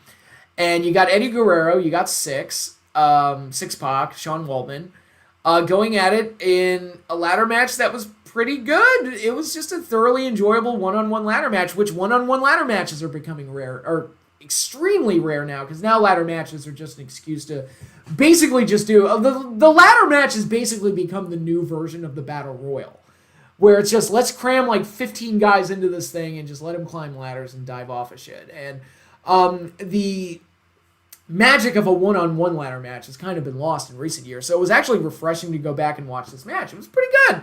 I enjoyed it. It was fine. Then we got Hollywood Hogan defending the WCW World title against the Giant, who had earned the title shot by winning the World War III Battle Royal.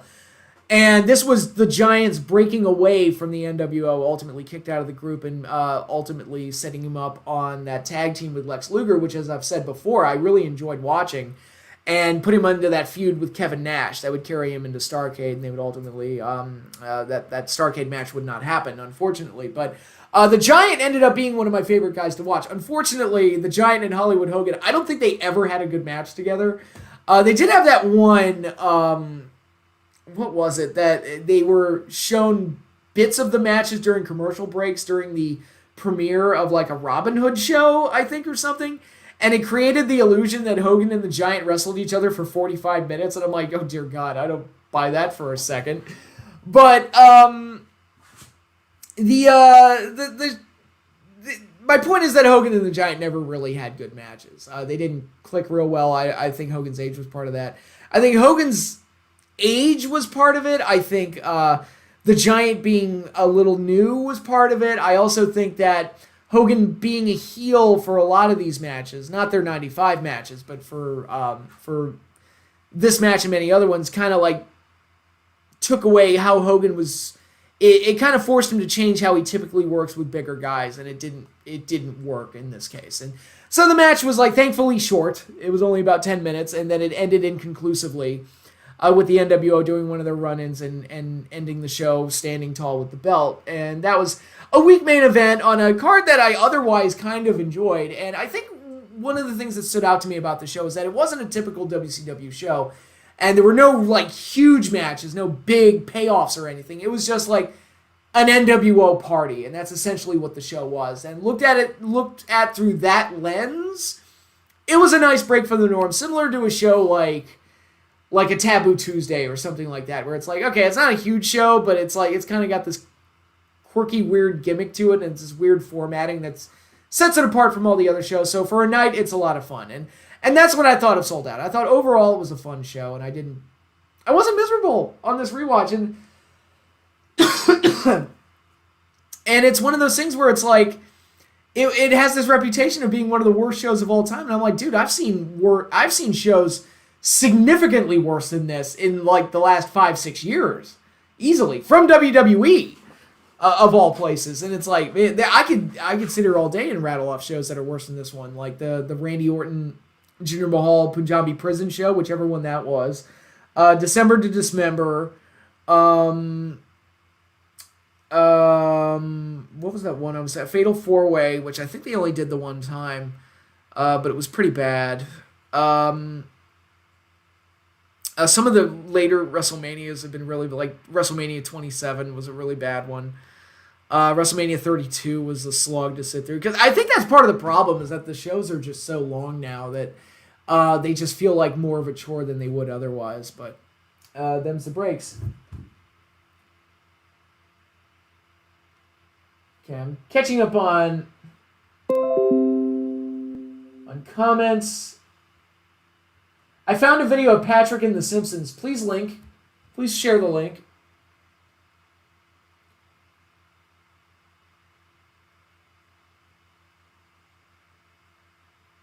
Okay. Sasha Banks cries more in main events than I did my time the house burnt at. Jesus. That got dark real quick. Which a lot of the sycophants who are WWE Stockholm Syndrome fans, ouch.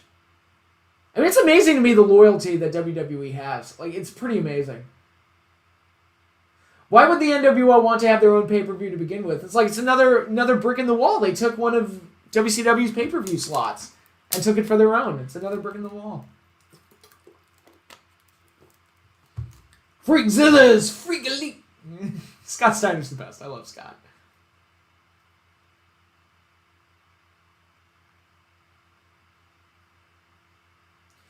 Buff's goatee looked like it was spray tanned on.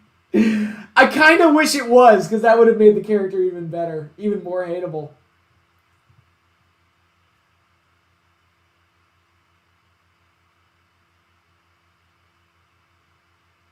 The problem with the NWO beauty competition is the NWO should have brought out supermodels and then start gloating about how they're going to sleep with the models. Yeah, stuff like that. That's stuff the NWA would do. Or the NWO, I'm sorry.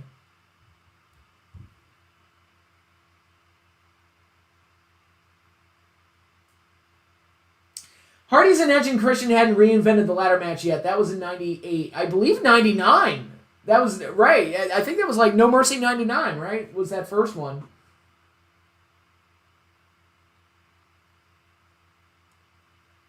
Hogan cannot work as a heel. Great character as a heel, but his ring work, he just couldn't pull it off as well.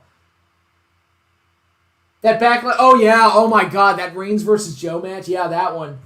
That was a fiasco.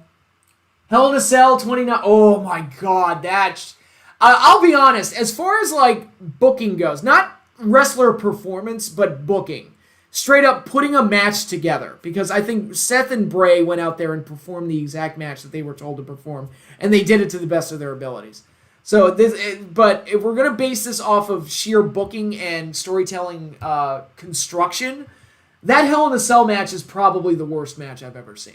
Like, I would go that far. It's high up there. Like, one of the worst constructed matches I have ever seen. If it's not number one, it's really high up there.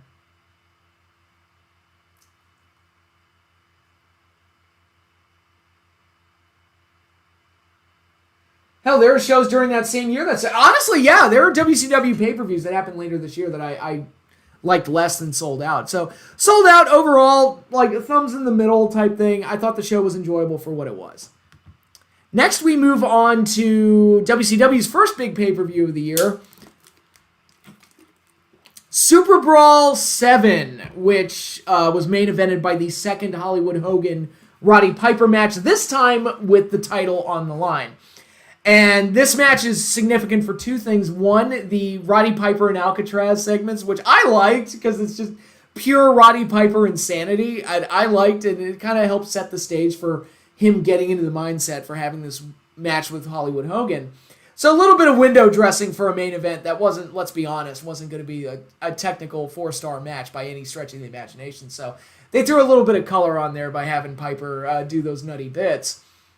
And the end of the match, which concluded with Randy Savage helping Hollywood Hogan retain the title and ultimately join the NWO, giving the NWO another major player in Randy Savage, and also Hogan finally getting a win over Piper, this time with the belt on the line, because their Starrcade match didn't have the belt on the line. So Probably the best of the Hogan-Piper WCW matches. I'll let that comment speak for itself. But what they were able to achieve storyline-wise, I think, made the match kind of worth it. It felt like a major attraction for the show. And the undercard itself was pretty good. You had Six winning the Cruiserweight title, giving the NWO another belt over Dean Malenko in a pretty good match. There was one of the Luchador tag matches, which became fairly common on these shows. You had Conan, La Parca, and Villano 4 taking on Juventud Guerrera, Super Calo, and Ciclope. I love that name, Ciclope. It just rolls right off the tongue. Oh God, all the SmackDown 04 pay-per-views, yes, the SmackDown 04 pay-per-views are abominations. Except for No Mercy. But Judgment Day's bad, Great American Bash is just horrible, and Armageddon is even worse than that. The saving grace of all of those shows are the JBL Eddie matches. The JBL Eddie matches are really fucking good, and then the rest of the shows are just garbage.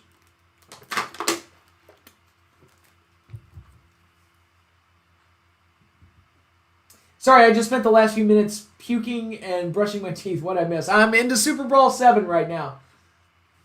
But anyway, so you had the Luchador match, which is a nice filler on shows like this. You had Prince Iaukea taking on Rey Mysterio for the TV title and would be victorious. And Prince Iaukea is one of those guys that I never understood the appeal in. Like, he got pushed there for a while, and I'm like, but why, though? He sucks. And I didn't get him. I didn't get him at all. And this match is one of Rey's weaker WCW matches, at least in my opinion.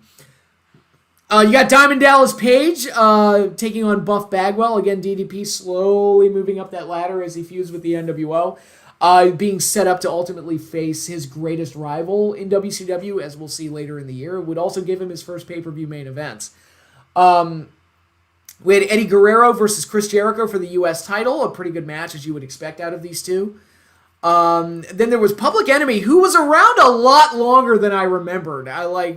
Public Enemy, I was watching the Nitros. It's like, we're late into 97 and they're still there. And I'm like, man, I forgot they were there that long. But Public Enemy took on Harlem Heat and the Faces of Fear, Ming and the Barbarian in a three-way dance. A match that I enjoy because it's just six guys beating the shit out of each other. And it's like all these bruiser guys. So I thought that was an enjoyable match. Yeah, Jeff Jarrett taking on Steve McMichael in one of Steve McMichael's better matches. I'll let that speak for itself. And you had the San Francisco Death Match, Chris Benoit taking on the Taskmaster, the first of several crazy pay-per-view matches that these two would have together. They kind of helped define the whole wild brawl all over the arena type of match that would be typical of things like the hardcore title in the WWE. And those matches were all DDP's greatest enemies, his taped ribs. Yeah, he had the rib injury that he sold for half the year, I think. Something crazy like that. But yeah, the Benoit Taskmaster matches, although there's a bit of an awkwardness to it because of how events ultimately played out, the angle itself was great, and the matches themselves were really, really good. Then we had my pick for match of the night, the tag title match, as Lex Luger and the Giant took on the Outsiders and defeated them for the tag titles. This is where we get to see Kevin Nash actually powerbomb the Giant. And that great ending where Luger and the Giant are ultimately able to defeat the Outsiders. Wins over the NWO were rare in this phase, and it was nice to get it here, and the crowd popped like crazy. And it was also the birth of a beautiful friendship between Lex Luger and the Giant, who would go on to be a pretty damn good makeshift tag team, I thought. And then of course, we had the main event, which I've already talked about. So it had major storyline implications moving forward and setting up Sting for his big moment at the next pay-per-view. So Superbrawl 7 overall, pretty good, a little bit above, thumbs in the middle. Main event, you're getting what you're getting with Hogan and Piper, but again, it had big storyline implications. So overall, an enjoyable show. And how are we all doing?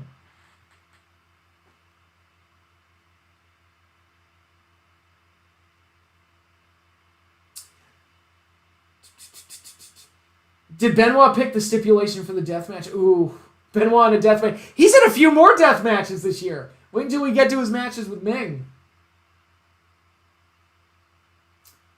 See some mention of Hell in a Cell 2019. I'm just waiting to hear Bray Wyatt talk about what was going on behind the scenes leading up to and including that day.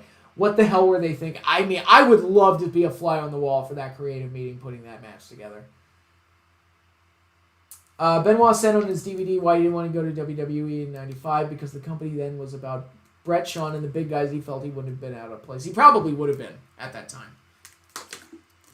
I think WCW was a better starting point for him as far as like being on the national stage. All right, I'm going to step out for just a second. I want to turn on the air conditioner. It's getting kind of muggy in here.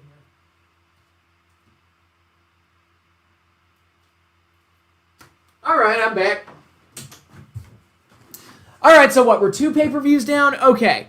So, next pay-per-view, March 97, is Uncensored. And this is a show that contains my favorite moment in WCW history. The undercard itself, not important. The main event itself, the match itself, not really that important. The big moment of this show, and what gives me such fond memories of this pay-per-view, is at the very end, the NWO is standing tall at the end of that weird team battle royal match that they had for the main event.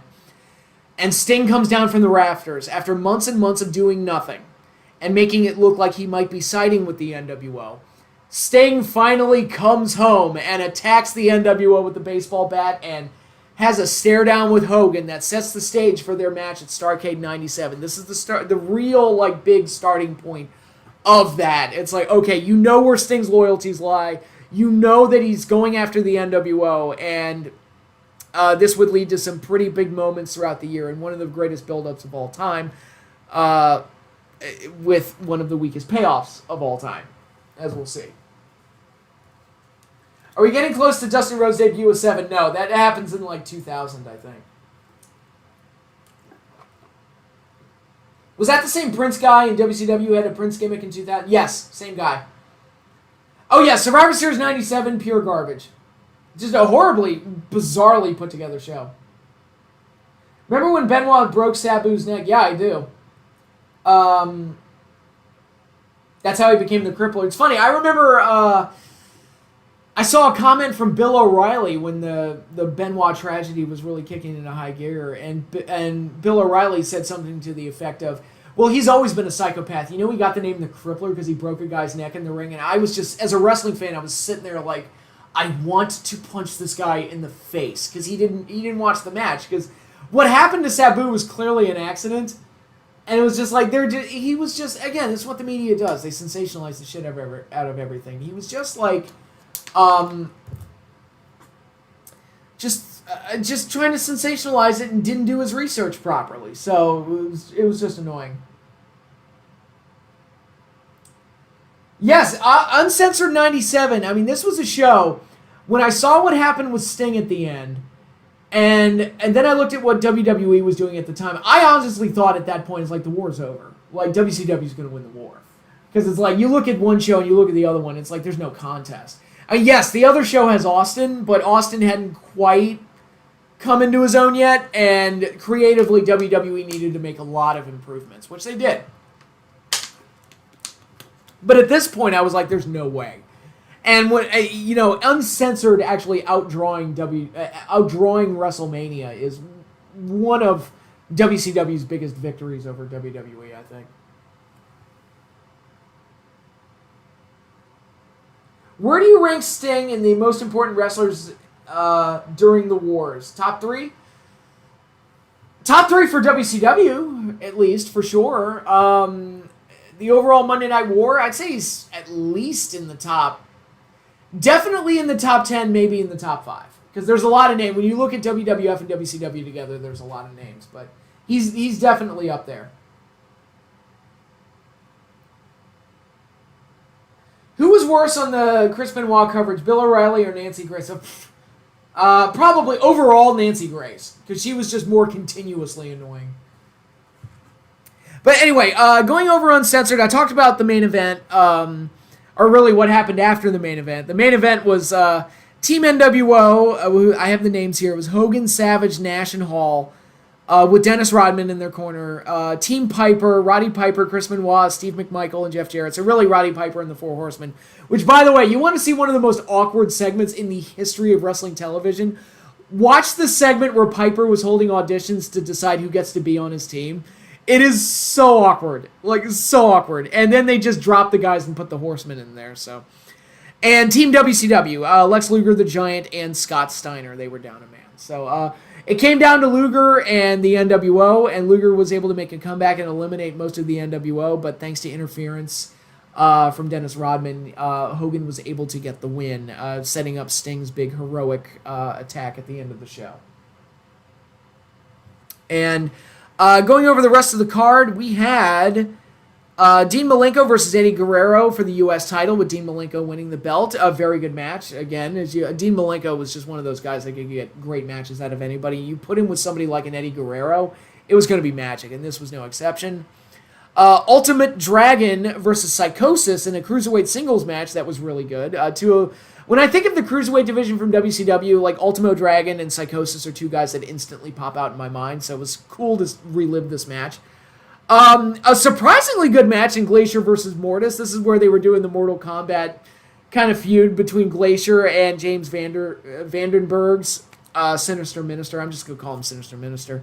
Father James Mitchell.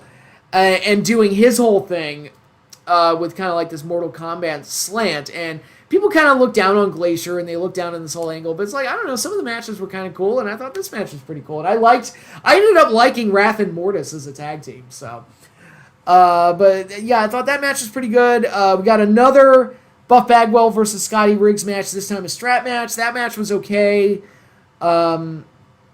You got a Texas Tornado match, a wild brawl between Harlem Heat and the Public Enemy.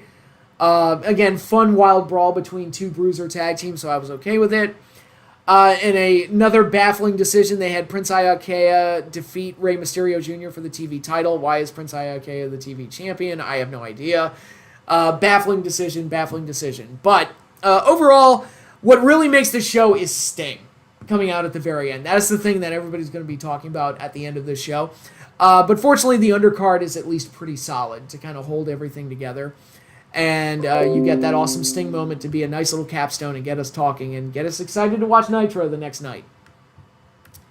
All right, now we're going into April 1997. Spring Stampede. I believe this was the second Spring Stampede event. The first one was that excellent show they had in 1994. This one is not as good as that, but still an overall pretty good show with a very special main event. Glacier and Mortis was fine, but the problem was that it came at the wrong time. Yeah, it is a little weird to see Mortal Kombat guys on a show that has the NWO. It's a little strange.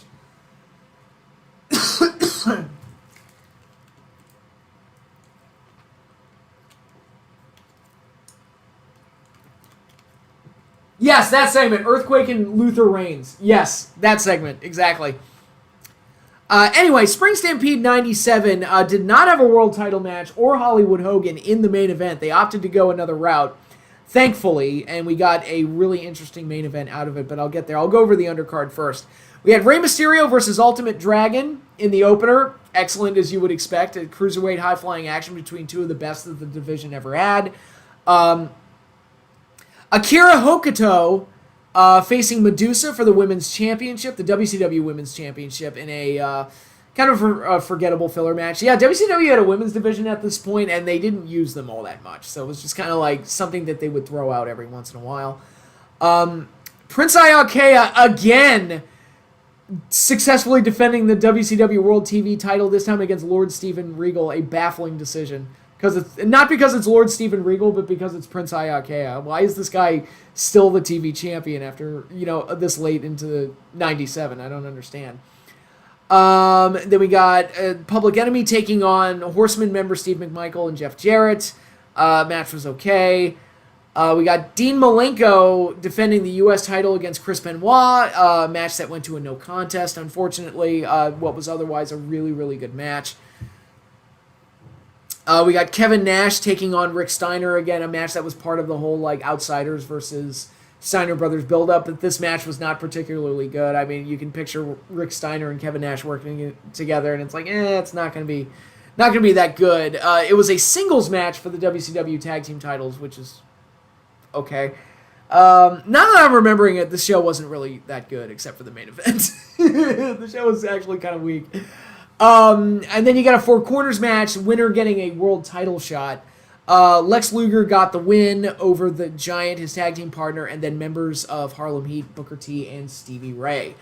Match was okay. Like, it was kind of like, all right, they're setting up a contender. It's like, fine, whatever. But Luger got the win, and this would be the start of him ultimately defeating Hogan on the 100th Nitro later in the year. So, but we'll get there when we get there, because that ties into what we see out of the August pay-per-view, Road Wild 97. But we got a few months to go. But the big thing on this show was the main event. Diamond Dallas Page defeating Macho Man Randy Savage in a no disqualification match, getting his first major win in a main event over an established star like a Randy Savage with the Diamond Cutter. Big moment for DDP, really good match, and the first in a few pay-per-view encounters between them, and they would just keep getting better and better from here. And if you're a DDP fan, I think this is one of those matches that is must-see. If you're a Randy Savage fan, I'll say this. His matches with DDP were like the last truly great matches of Randy Savage's career, so it's great to see Savage get this before he declines. And the feud that they had was great because Randy was just full-on psychopath mode, and DDP was working great as kind of the working-class hero babyface. And then you had the girls get involved, Miss Elizabeth and Kimberly Page, which added additional elements to it as well. And it was all wrapped up in the WCW versus NWO storyline as well, so it felt like a big deal.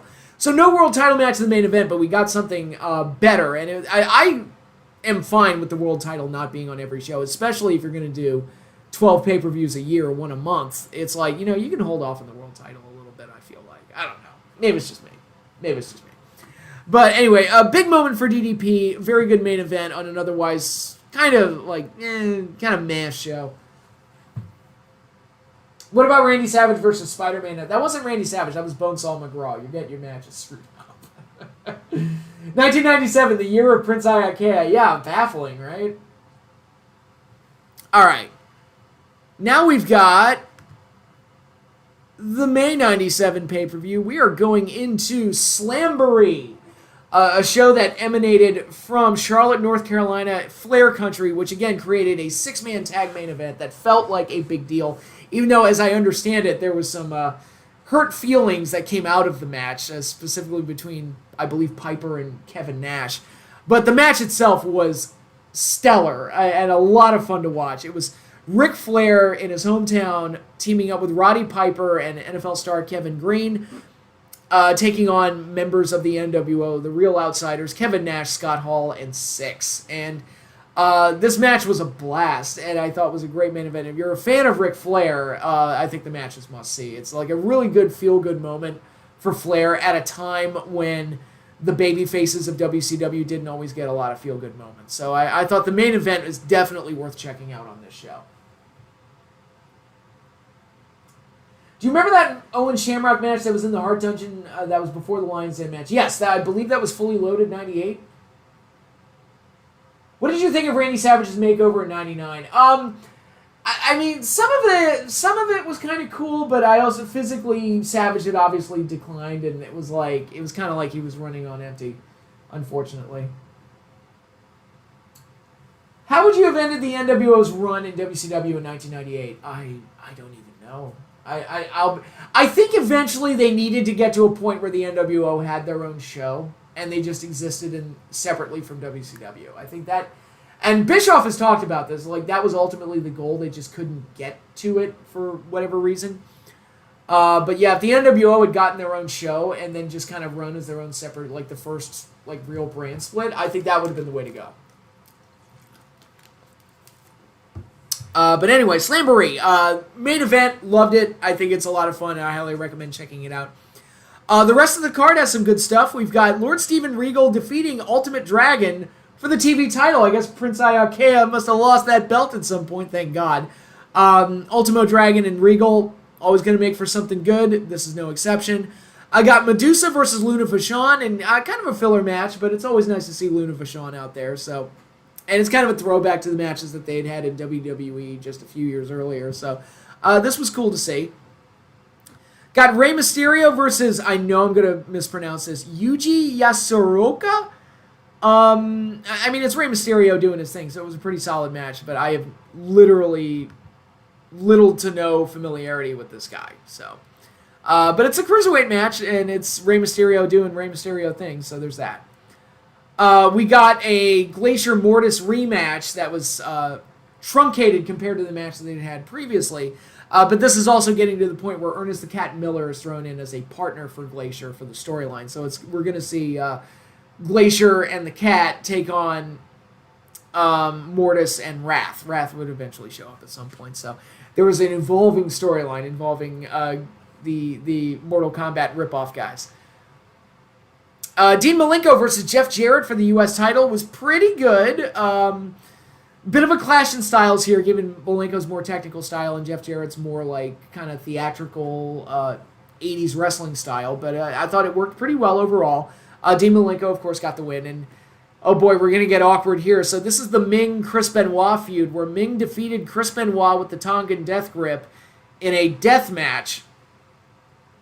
This is not the last time they would have a death match, unfortunately. But, it's Chris Benoit working with a guy much bigger than him. And I thought they worked pretty well together because it's Ming, who's like one of those believably tough assholes, tough son of a bitches in the history of wrestling. And he's going up against Chris Benoit, who everything Benoit did looked good. So I thought they worked pretty well together.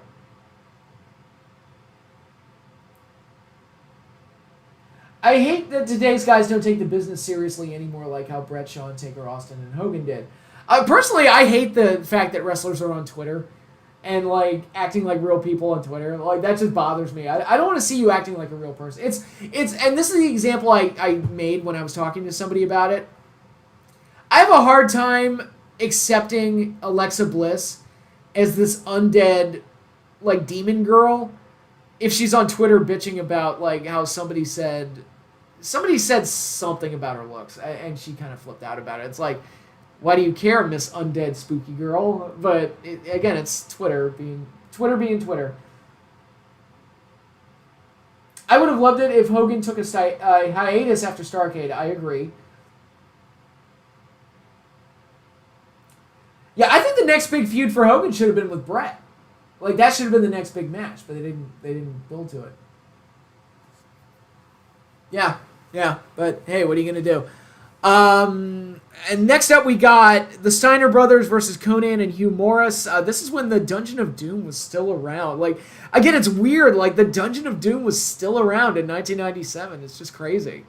But yeah, this match was not great. Thankfully, the Steiners won. I was happy about that.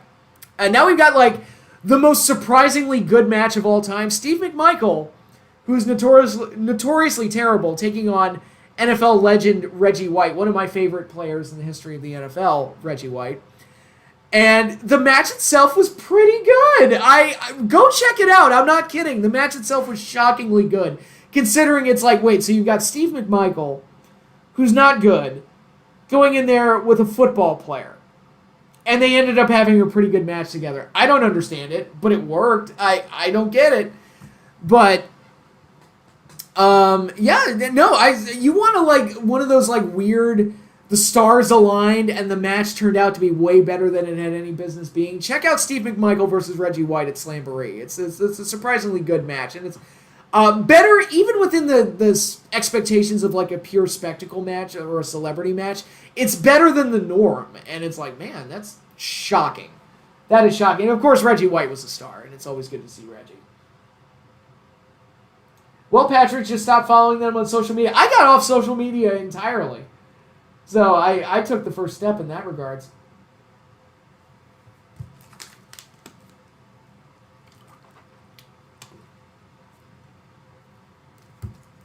I want to get Goldberg's DVD. My only flaw about it is that it had too many matches. Well, his matches are so short that you can cram a lot of them on there. Don't need a lot of disc space to get a lot of Goldberg's matches on there. So that's my feeling on Slamboree 97. I thought overall pretty good show. I'd give it like a B. Solid thumbs up. And next up we were at June 97, the Great American Bash. Summer's really kicking in here, and this once again also has a main event that I really enjoyed. But let's start with the opening match. We get Ultimate Dragon taking on Psychosis. Again, pure cruiserweight classic goodness. Very enjoyable. We get Harlem Heat taking on the Steiner brothers and actually getting the win in a solid knockdown drag-out fight between two bruiser tag teams. I'm always down for that shit, so I really enjoyed watching that. We get Conan, who would break away from what's left of the Dungeon of Doom at this point, defeating Hugh Morris in a match that I barely remember, but I'm sure it was bad given who was involved. We get Glacier taking on Wrath, again continuing the storyline with the Mortal Kombat characters and everything. Glacier getting the win here. Then we got probably the best women's match in WCW history, which is not saying a whole heck of a lot, but it's Akira Hokuto defeating Medusa in a title versus career match. That was actually pretty good and got a big emotional response with Medusa being defeated and walking away, her career being ended in this match.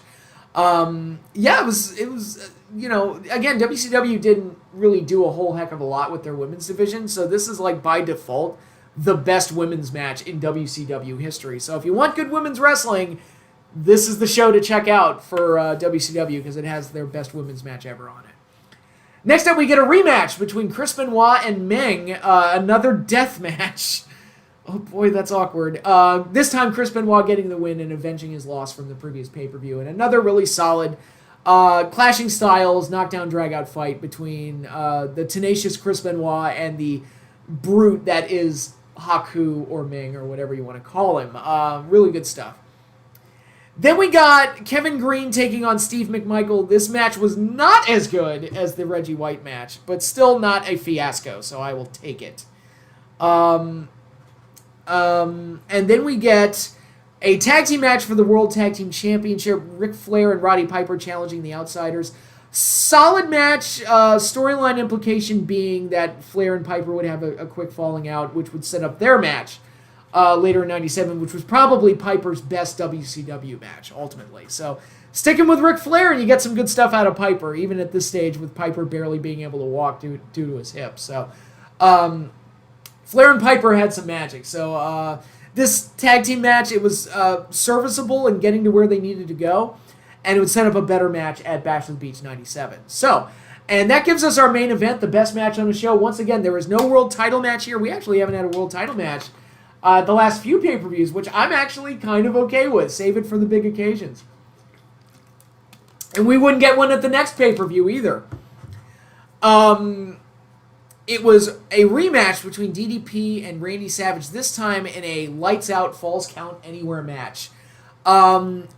Wild, intense, great stuff. Scott Hall got involved. Kimberly and Miss Elizabeth got involved. It's a wild free-for-all between two very intense wrestlers locked in a very intense feud where they're trying to kill each other. And overall, I thought the match was stellar. I love the Savage DDP matches. This is their second best match. I think their best one soon to come up. This time, Randy Savage would get the win over DDP, avenging the loss that he suffered at Spring Stampede. And I thought this match was great, a great continuation of the feud. And it was great once again to see DDP and Randy given the main event spot. All right.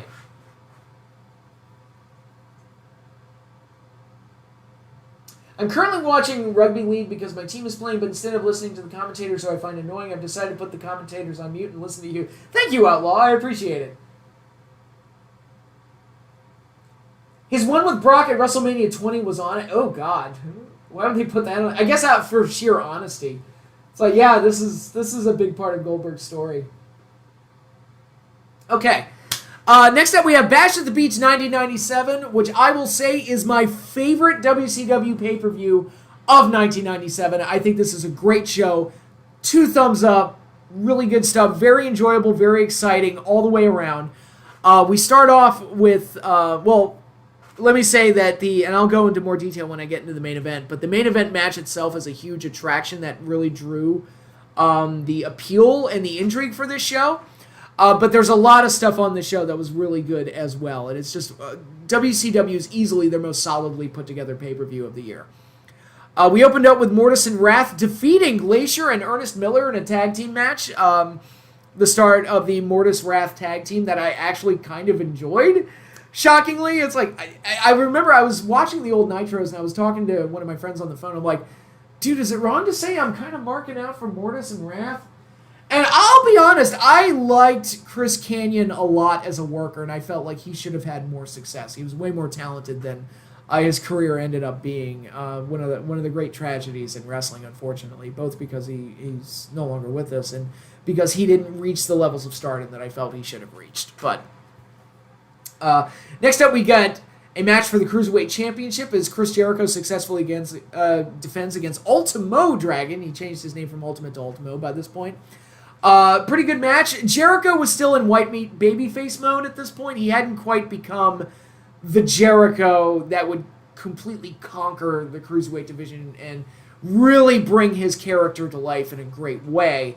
But this is still like a solid start for it. It's like, oh, look at babyface Jericho. He's so young here. So young. Look at him go. And he's working with Ultimo Dragon, which are pretty reliable hands to be put in. Next up, we had a bit of a stiff fest. It was the Steiner brothers taking on the Great Muta and Masahiro Chono. Really fun match. You put the Steiners in there with two Japanese greats, and you're probably going to get something pretty good. And I enjoyed this match for just being a knockdown, drag-out fight. That was fun for me. Then we got the Cruiserweight six-man tag, the Luchador match, Juventud Guerrera, Hector Garza, and Liz Mark Jr. defeating La Parca, Psychosis, and Villano 4. Pure filler. If you've seen one of these matches, you've kind of seen them all, but as action-packed filler, it was fun to watch. Then we got a somewhat notorious match, a retirement match between Chris Benoit and the Taskmaster, which was great, intense, and a wild end to their feud, where they actually stuck to the retirement gimmick. As far as I know, Kevin Sullivan never wrestled again. And it was the end of their feud and their storyline, but by this point, the feud and the storyline had carried over into real life, and there was some real-life animosity going into this and coming out of it. But they worked through it and put together a really exciting match in the process, one of the better matches on the show. Hector Garza, yes, RIP Hector Garza, he is also no longer with us. Then we get... Jeff Jarrett defeating Steve McMichael for the U.S. title. This was quick and easy and to the point, and Jarrett, thank God, defeated Steve McMichael because we don't need Steve McMichael with a belt. But this was also part of the storyline where Deborah's allegiance was is she going to go with Jeff or is she going to go with Steve? And ultimately goes with Jeff, which carries over into their respective runs in the WWE in 1998. So I think Jarrett would be over in the WWE by the end of '97 as part of the NWA invasion thing that they would do, and then by the end of '98 he's in full-on "don't piss me off" mode, and he has Deborah with him. So this is kind of the starting point of their relationship, where Deborah tried to get him into the Horsemen, and now she's picking. It looks like she's going to pick Jarrett over Mongo, and it's like, all right, you got the typical wrestling kind of storyline there, but it worked, and it helped Jeff Jarrett out in the long run. Then we get a tag team match, Scott Hall and Randy Savage taking on Diamond Dallas Page and the fairly new addition to WCW at this point, Kurt Hennig, Mr. Perfect himself, who would ultimately join the NWO in one of the biggest backstab betrayals in the history of WCW, which I will talk about in a little bit. But this match was serviceable, a way to get main event stars on there and big name stars and everything, and continue the Randy Savage DDP feud that would continue all the way to Halloween Havoc 1997. And it was a serviceable and fun tag match with a lot of star power. Then we got arguably the best match on the show, surprisingly, Roddy Piper defeating Ric Flair in a pretty damn good match, for better than you would expect given Piper's condition at the time and Flair being advanced enough in age to the point where he can't carry everybody. But he did well here, and I thought the match was exciting, had a great atmosphere, and Piper got a satisfying victory out of it in the process. So if you want to see a good Legends match between two old guys kind of recapturing the magic a little bit, this is a good one to watch, I think. And it's two friends working together, which also helps. And it's, I think, really, really good. And like I said, arguably the match of the night. But I'm going to give match of the night to the main event, the star-studded spectacle that was the tag team main event. Lex Luger and the Giant taking on Hollywood Hogan and NBA superstar Dennis Rodman. The atmosphere of this match was insane. The crowd was going nuts. Rodman did well enough in there to make it work and played his part well. And I thought you had the Hogan-Luger title matches to look forward to later in the summer. So there's another stepping stone to get there. You had the Luger-Giant friendship and tag team, which had been built up over the course of the year. This was Hogan's first pay-per-view since Uncensored 97. He'd been off pay-per-views for a while, so everything about this match just felt big. It just felt like a big main event match, like something similar to the first main event at WrestleMania with Mr. T involved. It's just like all these big names, and the big celebrity involved is Hulk's partner. And I thought the match was really exciting, and I thought it delivered, and much to, I think, most people's surprises, Lex Luger and the Giant won. So the babyfaces actually got a huge win on pay-per-view with a lot of eyeballs watching, and over the celebrity, because most of the time when they do celebrity matches, the celebrity typically wins. That was not the case here. And I think this match was big and successful and was a great, great main event for the show, and capped off what I feel is the best WCW pay-per-view of 1997. And it's hard to think that like they would get even more success with Rodman the next year with doing that tag match with DDP and Karl Malone, the Mailman, just right after the NBA Finals had wrapped up. They would get even bigger financial success from that. But I think this is the more exciting of the two matches, and one that I've rewatched a couple of times, and it's a really, really fun match to watch. This is a scoreboard update. My team is in front by 6 points. Good job. That's always good when your team's up. All right, next up, we're moving into August of 97. Road Wild 97. I'll just say it right here.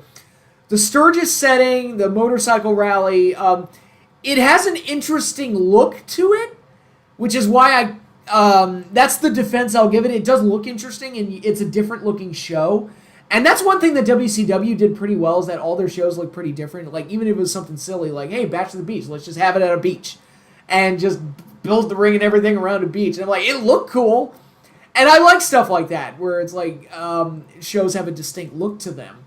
And that's been part of the problem with WWE for years now, where all of their shows look exactly the same, and it's except for WrestleMania, and it's not fun. Just not fun. But, so the Sturgis motorcycle rally setting looked interesting. The problem was it was loaded with people who were not wrestling fans, so the atmosphere was always very weird. And they never really worked as a show, and it kind of always upset me that they kept going back there. They went there again in 98, I think, and it was just kind of like, Hogan defeating the Giant, winning the WCW World title, and spray painting the belt is a huge moment. The biggest problem with it is that it was in front of that crowd who didn't really seem to understand exactly what was going on. So, big moment, big highlight, but in front of the wrong crowd. And that's always how I kind of felt about Hog Wild, Road Wild, those type of shows. It's just, it's just something that it looks cool, but the novelty wears off very quickly. So, and what you end up getting are a bunch of matches that feel kind of awkward because it's not in front of wrestling fans, and it just, nothing about it works as well as it should. And you look at this card, it's like, all right, you've got Harlem Heat versus Bagwell and Scott Norton, Vicious and Delicious, where they get the win. That should be a good bruiser match, and if Harlem Heat can get some shots in on Buff Bagwell, that's always fun to watch. Get Konnan defeating Rey Mysterio by submission in a Mexican death match, which that's a choice. That's a choice to make. Konnan was a guy. Konnan was always better on the stick than he was in the ring. That was always my attitude towards him. But better as a manager than he was in the ring. Then we got a weird elimination tag match. Steve McMichael and Chris Benoit defeating Jeff Jarrett and Dean Malenko. So it's basically a Survivor Series match cut in half. Basically what that was. But still, it had some storyline build put into it, and was overall... Deborah had already betrayed Steve by this point, and this is where the storyline... She had aligned herself with Jeff. But, kind of a weird match. You got Alex Wright versus Chris Jericho for the Cruiserweight title. Alex Wright got the victory. He came into this match as the champion. Under normal circumstances would be a solid match. Alex Wright is a better worker than he got credit for. You got Ric Flair defeating Syxx, a match that under normal circumstances would be much better than it was. You got Kurt Hennig defeating Diamond Dallas Page. Again, a match that under normal circumstances would be much better than it was. They would actually have a much better match at Starrcade 97, which was probably my pick for match of the night on that show. You got the Giant throwing around Randy Savage, which was cool to see. The Giant demolishing and defeating Randy Savage, upholding the image of being a Giant. And it was, kudos to Randy for allowing him to do it. And you got another Steiner Brothers versus Outsiders match for the tag titles. And the Steiners would win, but they would win by disqualification. So the Outsiders would get away once again with the belts. And again, these are all most of these matches, these are matches that would be good under normal circumstances. But because the crowd was so weird and the venue was so weird and there was no real atmosphere, it just kind of felt weird, and it made the show feel like kind of a drag rather than a more exciting traditional wrestling show. Yes, Alex Wright is undefeated against Triple H. Hog Wild, Eric Bischoff's midlife crisis in pay-per-view form. I mean, maybe. At least it wasn't the one with Jay Leno in the main event or the one with Savage versus Rodman. Absolutely. The beach setting was also used for a Baywatch episode. Well, see, there you go. Okay. And then Road Wild concluded with the world title main event of Hulk Hogan, once again, Hollywood Hogan, I should say, once again winning the WCW World Championship at the Sturgis Motorcycle Rally pay-per-view event, this time defeating Lex Luger, who had just defeated him on the 100th episode of Nitro less than 2 weeks beforehand. So it's, yeah, the match was what it was. It's one of those, and the exaltation that people felt when Luger beat Hogan for the belt on Nitro, here you're just reversing it and putting it back on the villain. I think this was kind of Lex Luger's kind of the peak of his career at this point, and after this, it was just all slowly downhill from there. And then you've got Hogan getting the belt back, which he needed to set him up for Sting, but the match wasn't that interesting, and it was just the bad guys winning again, and it was necessary, but again, in front of that crowd with that atmosphere, the match itself wasn't very good either. So, because at least the 100th Nitro episode, it wasn't the best match in the world, but it got away with it because of the big moment that it created. The Angle Shane street fight scared me when I was a kid. It scared me too, because I was like, stop doing overhead belly-to-belly suplexes. He's not going to break through. Stop it. I like the idea of Hog Wild, but it's a bikie crowd, which are, from my understanding, racist too, which doesn't know. I'm sure there's racist elements in there, but I've met some motorcycle enthusiasts that are really cool guys that you want to have a beer with. Sadly, when I think of Lex Luger, I think of that 911 call. Ooh, God, I've never listened to the whole thing. All right, we've got 4 more pay-per-views to go. How we all doing? All doing okay here?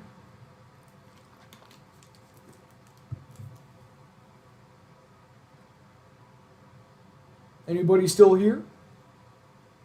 Anybody still here? Oh, well, I'll just keep on going. All right, now we're into Fall Brawl 97, the September 97 pay-per-view. This is a show that has the traditional War Games match, one of the more memorable War Games matches in WCW history, as we'll find out. And I mean that in a good way. And we started off with Eddie Guerrero versus Chris Jericho for the Cruiserweight title, Eddie getting the win. And, man, they really traded some of these belts. You don't realize it until you see the shows next to each other. Man, they traded these belts around quite a bit. We get yet another Steiner Brothers versus Harlem Heat match, this time with Steiner Brothers getting the win in a nice, hard-hitting, brawling type of tag match that I love to see out of two teams that I really enjoyed watching. We get a television title match, Alex Wright defeating Ultimo Dragon. That match was pretty good. We get another Jeff Jarrett versus Dean Malenko match. This one pretty good, and Jeff Jarrett gets the win on this occasion.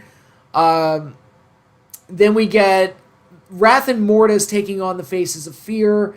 Again, the tag team division at this point in WCW was all about brawling tag teams. When you look at the Faces of Fear, Wrath and Mortis, the Steiner Brothers, Harlem Heat, Public Enemy, it was just those type of teams, and it was just I loved it because it's all a bunch of guys beating the shit out of each other. It was a lot of fun, and this match was no exception. I like this match more than probably most people would, but that's just how it was.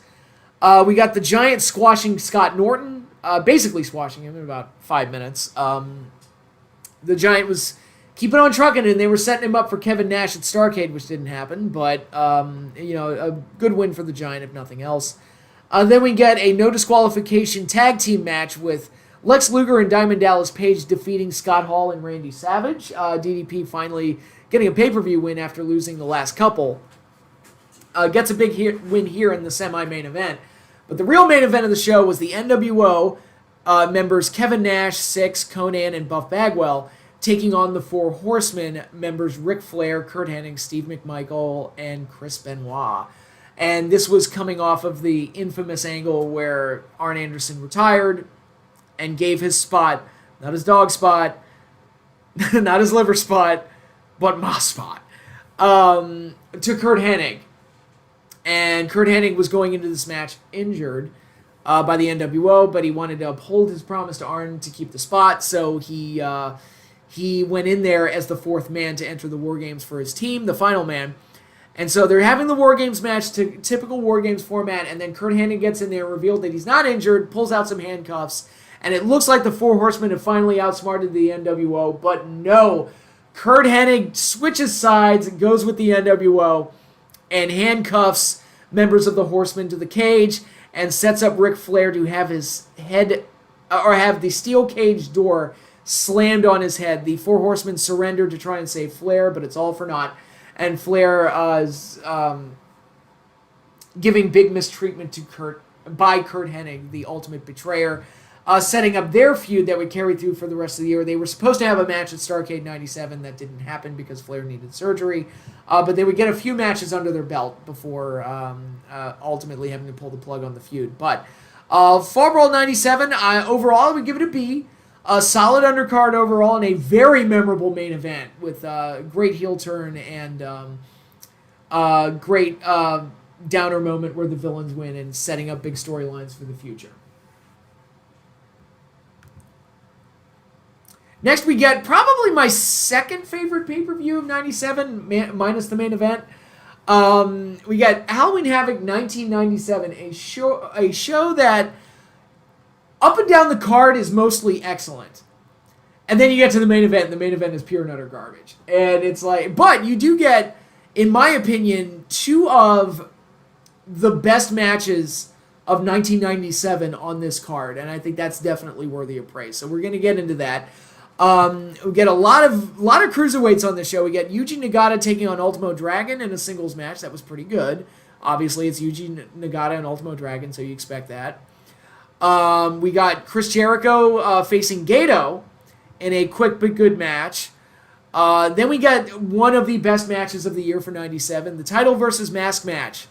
Rey Mysterio Jr. defeating Eddie Guerrero to become the Cruiserweight Champion, which is said by many to be the best Cruiserweight title match in WCW history. I'd be hard-pressed to disagree with that, and it's also probably if it's not the best match that Rey and Eddie had together, it's certainly up there. It's the best one they had together in WCW, for sure. An excellent, excellent match. Well worth your time. Go check it out. We got Alex Wright taking on Steve McMichael in a fairly typical Mongo match, but be that as it may. Then we got Jacqueline defeating Disco Inferno in an intergender match. Disco was good for stuff like this. And Jacqueline is one of those women that's believably tough that could beat up a guy like Disco. So I thought they had pretty good chemistry together. And the match was, for a comedy match, I thought it was pretty good. And then we got the first encounter between Curt Hennig and Ric Flair, with Curt Hennig defending the U.S. title against Flair and getting the win via disqualification, as Flair had enough of Curt Hennig's shit and caused the disqualification. Again, setting him up for a Starrcade steel cage match that didn't happen, unfortunately. But one match that did get set up well, this is Lex Luger versus Scott Hall, which had Larry Zbyszko as the guest referee, which would help to set up Larry and Eric Bischoff for Starrcade 97. And getting that storyline rolling, and ultimately Larry getting into a match with Scott Hall and sold out 1998. So this is kind of, we're in the setting up stage of those big pay-per-view matches down the road. And to that, I thought this match was good in setting that up. Lex Luger got the win with Larry Zbyszko as the referee, and give Scott Hall a little additional animosity towards his tormentor, Larry Zbyszko, who had been a commentator that stood up to the NWO and, again, had had enough of their shit after the commentators were constantly chased off by them time and time again. So it was like this was kind of a career renaissance for Larry Zbyszko, and it was good to see. So I liked all of this.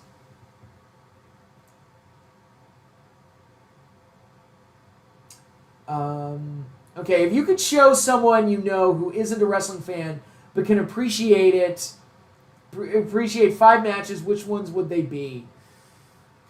God, I don't know, because there's so many factors to take into play. I'd probably, off the top of my head, I would probably say like Brett and Austin at WrestleMania, the first Hell in a Cell match, Brett and Bulldog at SummerSlam, and then like a big Hogan match and a big Flair match. Maybe one of the Flair Steamboat matches, even though those are long. Maybe Hogan and maybe a Hogan Savage match or something. I don't know. Again, that's something I'd have to really, really think hard about, being perfectly honest. Maybe a Sting Vader match, because I love the Sting Vader matches. Anyway, now, continuing right along with Halloween Havoc 97, we have my pick for match of the night, one of the best matches that WCW would have in 97, the Las Vegas Sudden Death match, as Randy Savage defeated Diamond Dallas Page, who was going through some rib injuries at this point. And again, it's the final pay-per-view match that these two would have together, but this one was by far their best. It's basically a last man standing match, style of match, but again, wild brawl that you would expect out of these two. The girls got involved, which is always great to see, and it was just a lot of fun to watch. Just a very good, very intense match that really showcased DDP's ability to sell, as he sold his ass off in this match. And overall, it was an excellent, excellent match between these two, and a capstone to their feud. Even though Randy Savage would ultimately get the win, they would have a steel cage match later on, and DDP would have his big moment at Starrcade where he'd win his first title.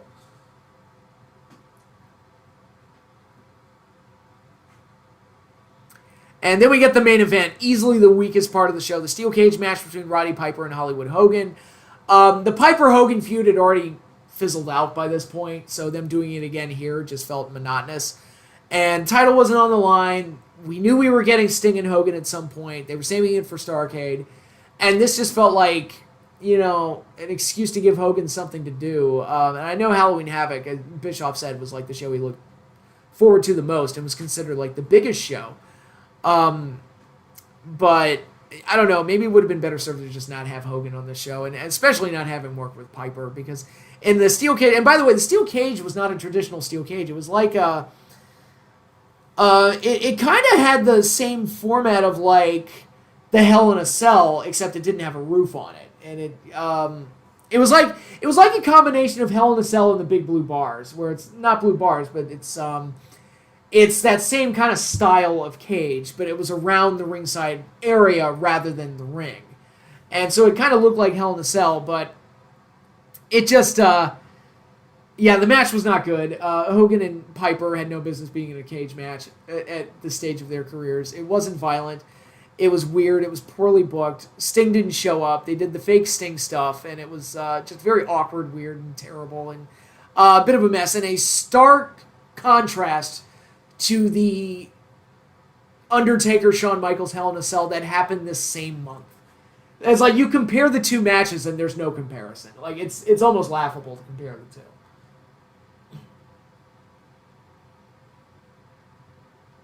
Yes, he had the taped up ribs in NWO WCW Revenge. Yep, absolutely.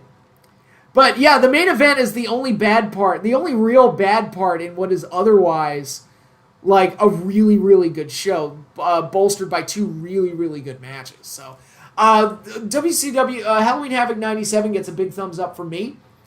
It's just that main event is the only thing that really drags it down. But hey, the only significant thing that drags it down. But what can you do?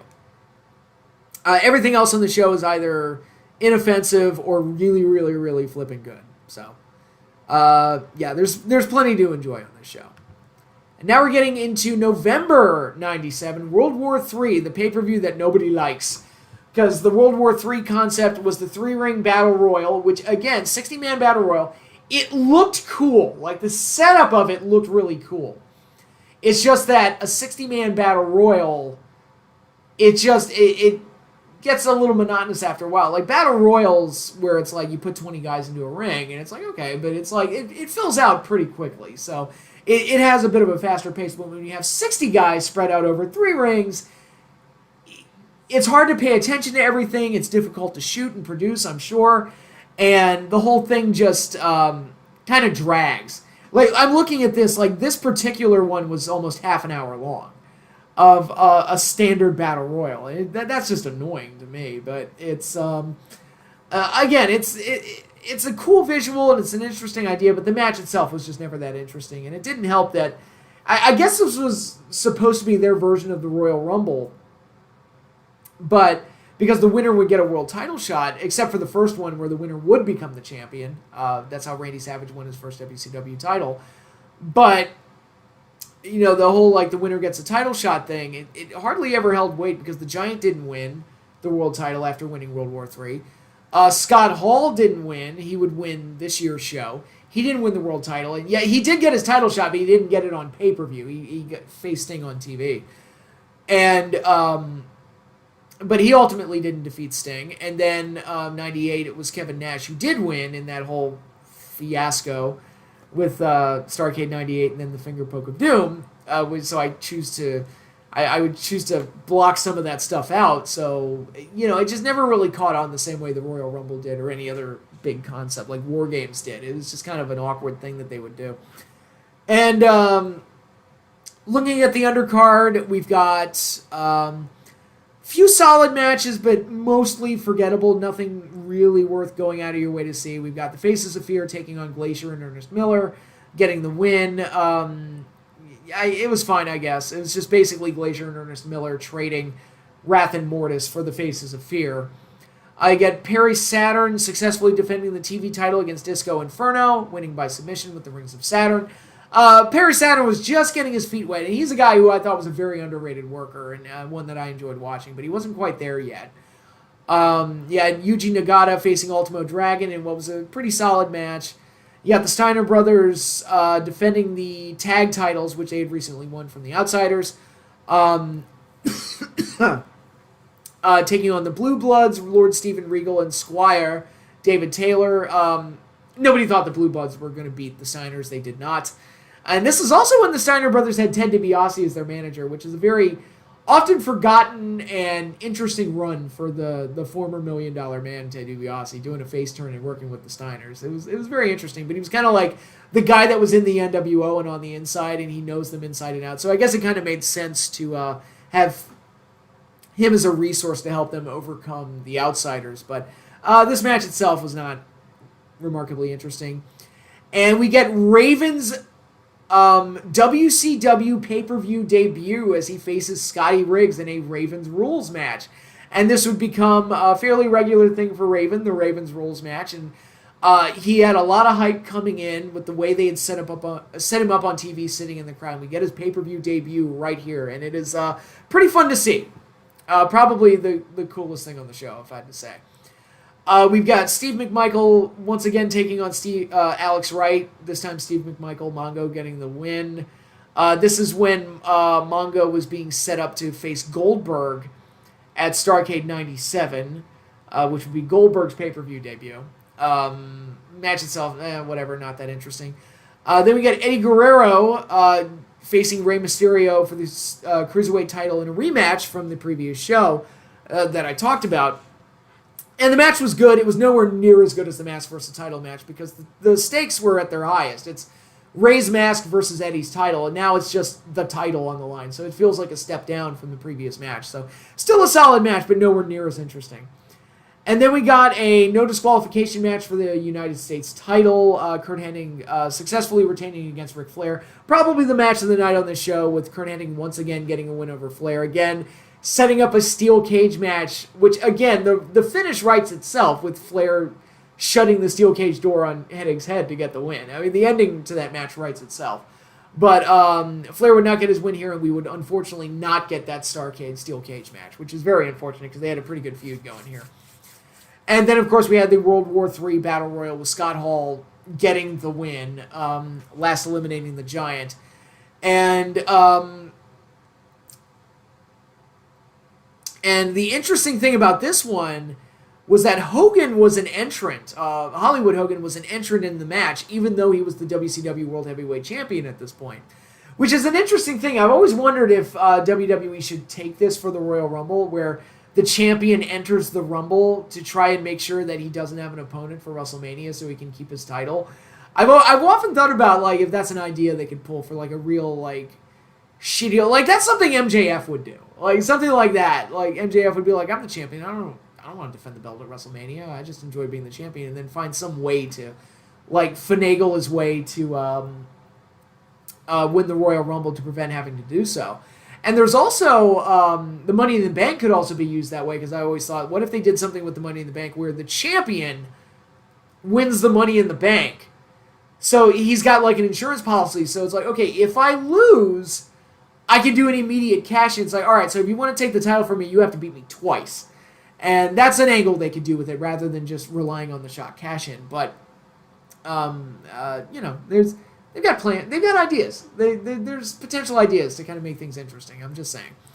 But yeah, that was World War III. Not an overly interesting show, and kind of like not a dud, but not a great show leading into Starcade, which I've already talked about before. I've talked about in great detail. I posted the link in the chat. I will do it again here.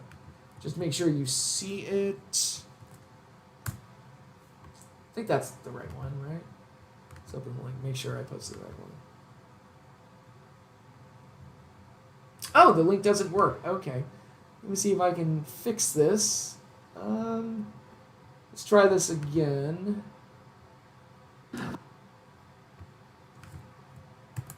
Okay, that link should work.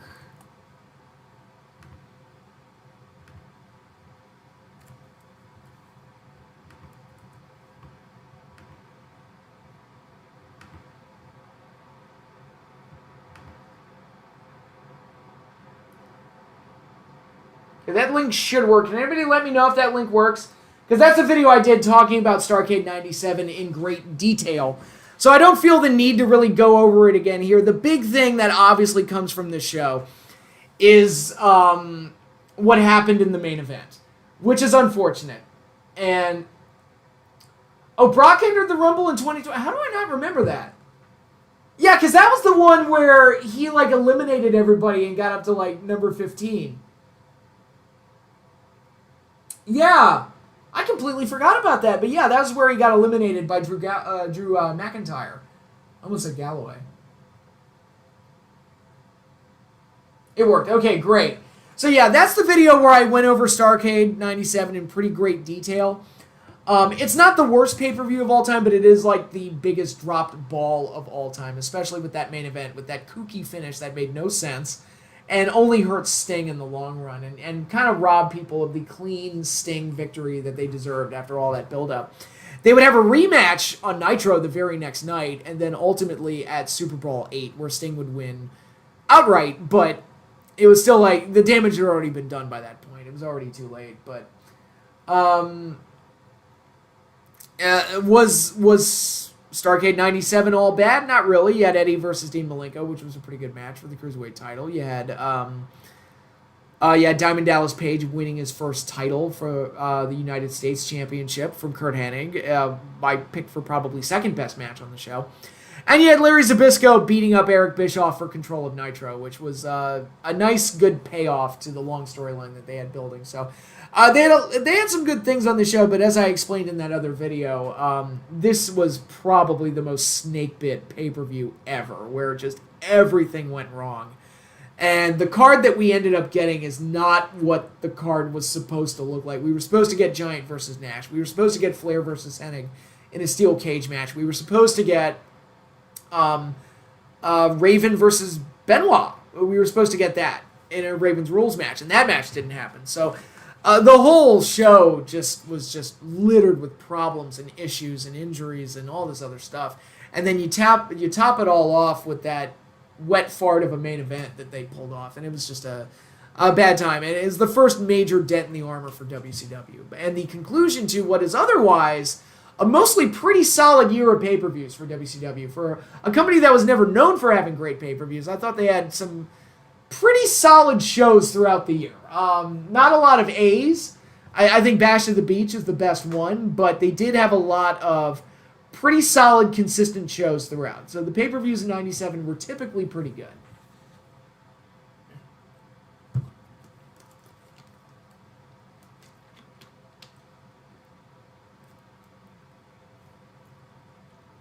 Yeah, no, I thought that was great. I'm mad at myself for forgetting that it happened. It was less than 2 years ago, and I already forgot about it. But yeah, no, I thought it was great.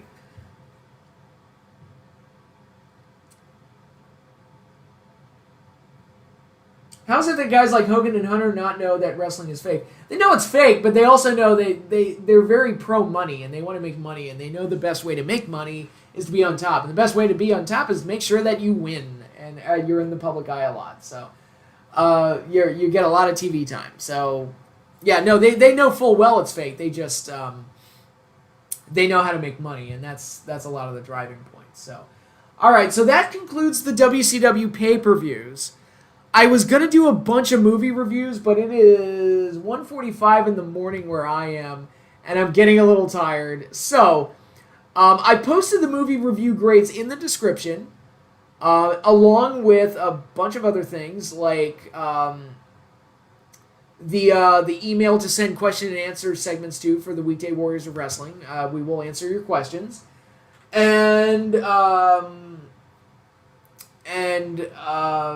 Yeah, so there's a lot of stuff in the description. I will come back to the movie reviews. I will probably do a live stream sometime next week to cover those because I wanted to do like a summer of movies that I watched. But the reviews, I'm going to leave those in the description so you get like an overall impression of what I thought of these movies, and I'll give more details on a future live stream sometime next week. So, looking at the comments, my favorite Ravens rules match is the one with Goldberg. That's the most famous one. It's the most exciting one. Certified Hustler, hello, welcome aboard.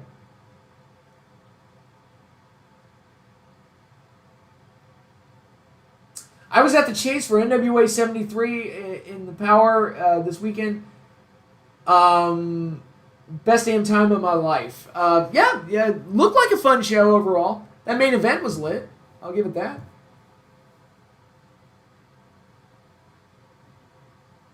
In boxing and MMA, the way you make more money is winning, yes. And I don't think wrestlers nowadays and fans understand that.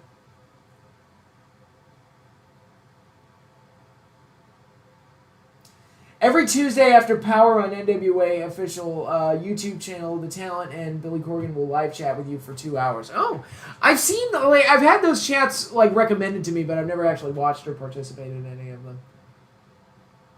I read Goldberg wasn't a fan of wrestling before he came to wrestling. He was not. He was a straight up football guy.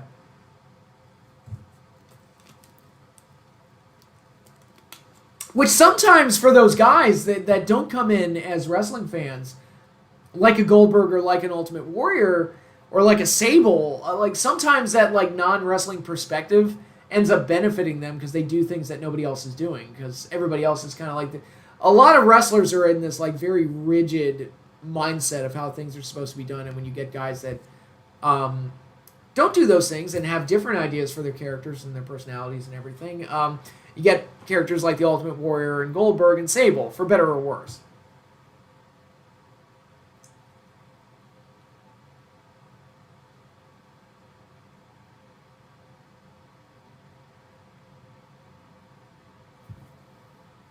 Why were you being held back by security?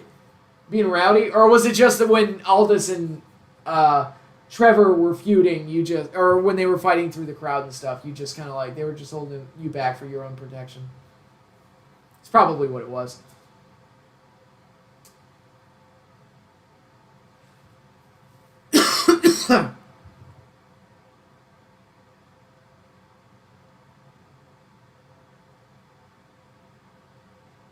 Did you know at every fan fest that some of these wrestlers will do interviews with you for free that you can post on your YouTube channel and get hits? I was not aware of that. One of Goldberg's most forgotten matches is his steel cage match with Christian. I have absolutely no memory of that match, but most of Goldberg's first WWE run is kind of a blur to me.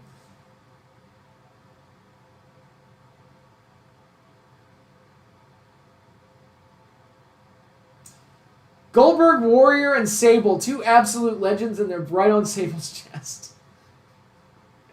Yep.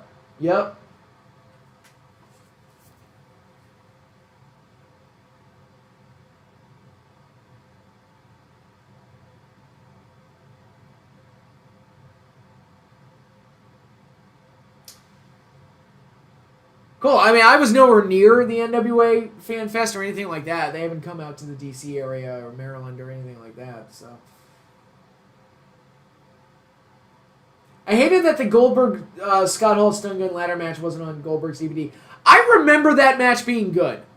That's a weird one. I remember that match being good, but at the same time, I haven't seen it since it first aired back in '99, so I couldn't tell you.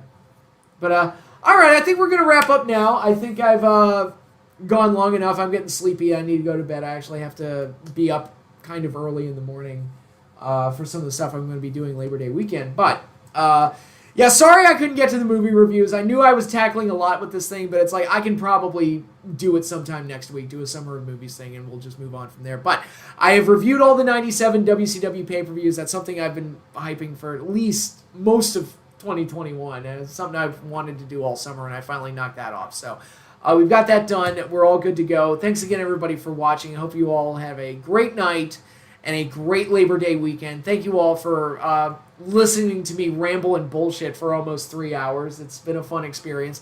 And be sure to enjoy All Out. I will be checking out that pay-per-view, and if I do a live stream next week with the movie reviews, I'll be sure to tack on an All Out review as part of that. And once again, be sure to check out Weekday Warriors of Wrestling. That is a separate channel that Eric Clancy and I host a show. We try to do it weekly, but obviously life gets in the way sometimes.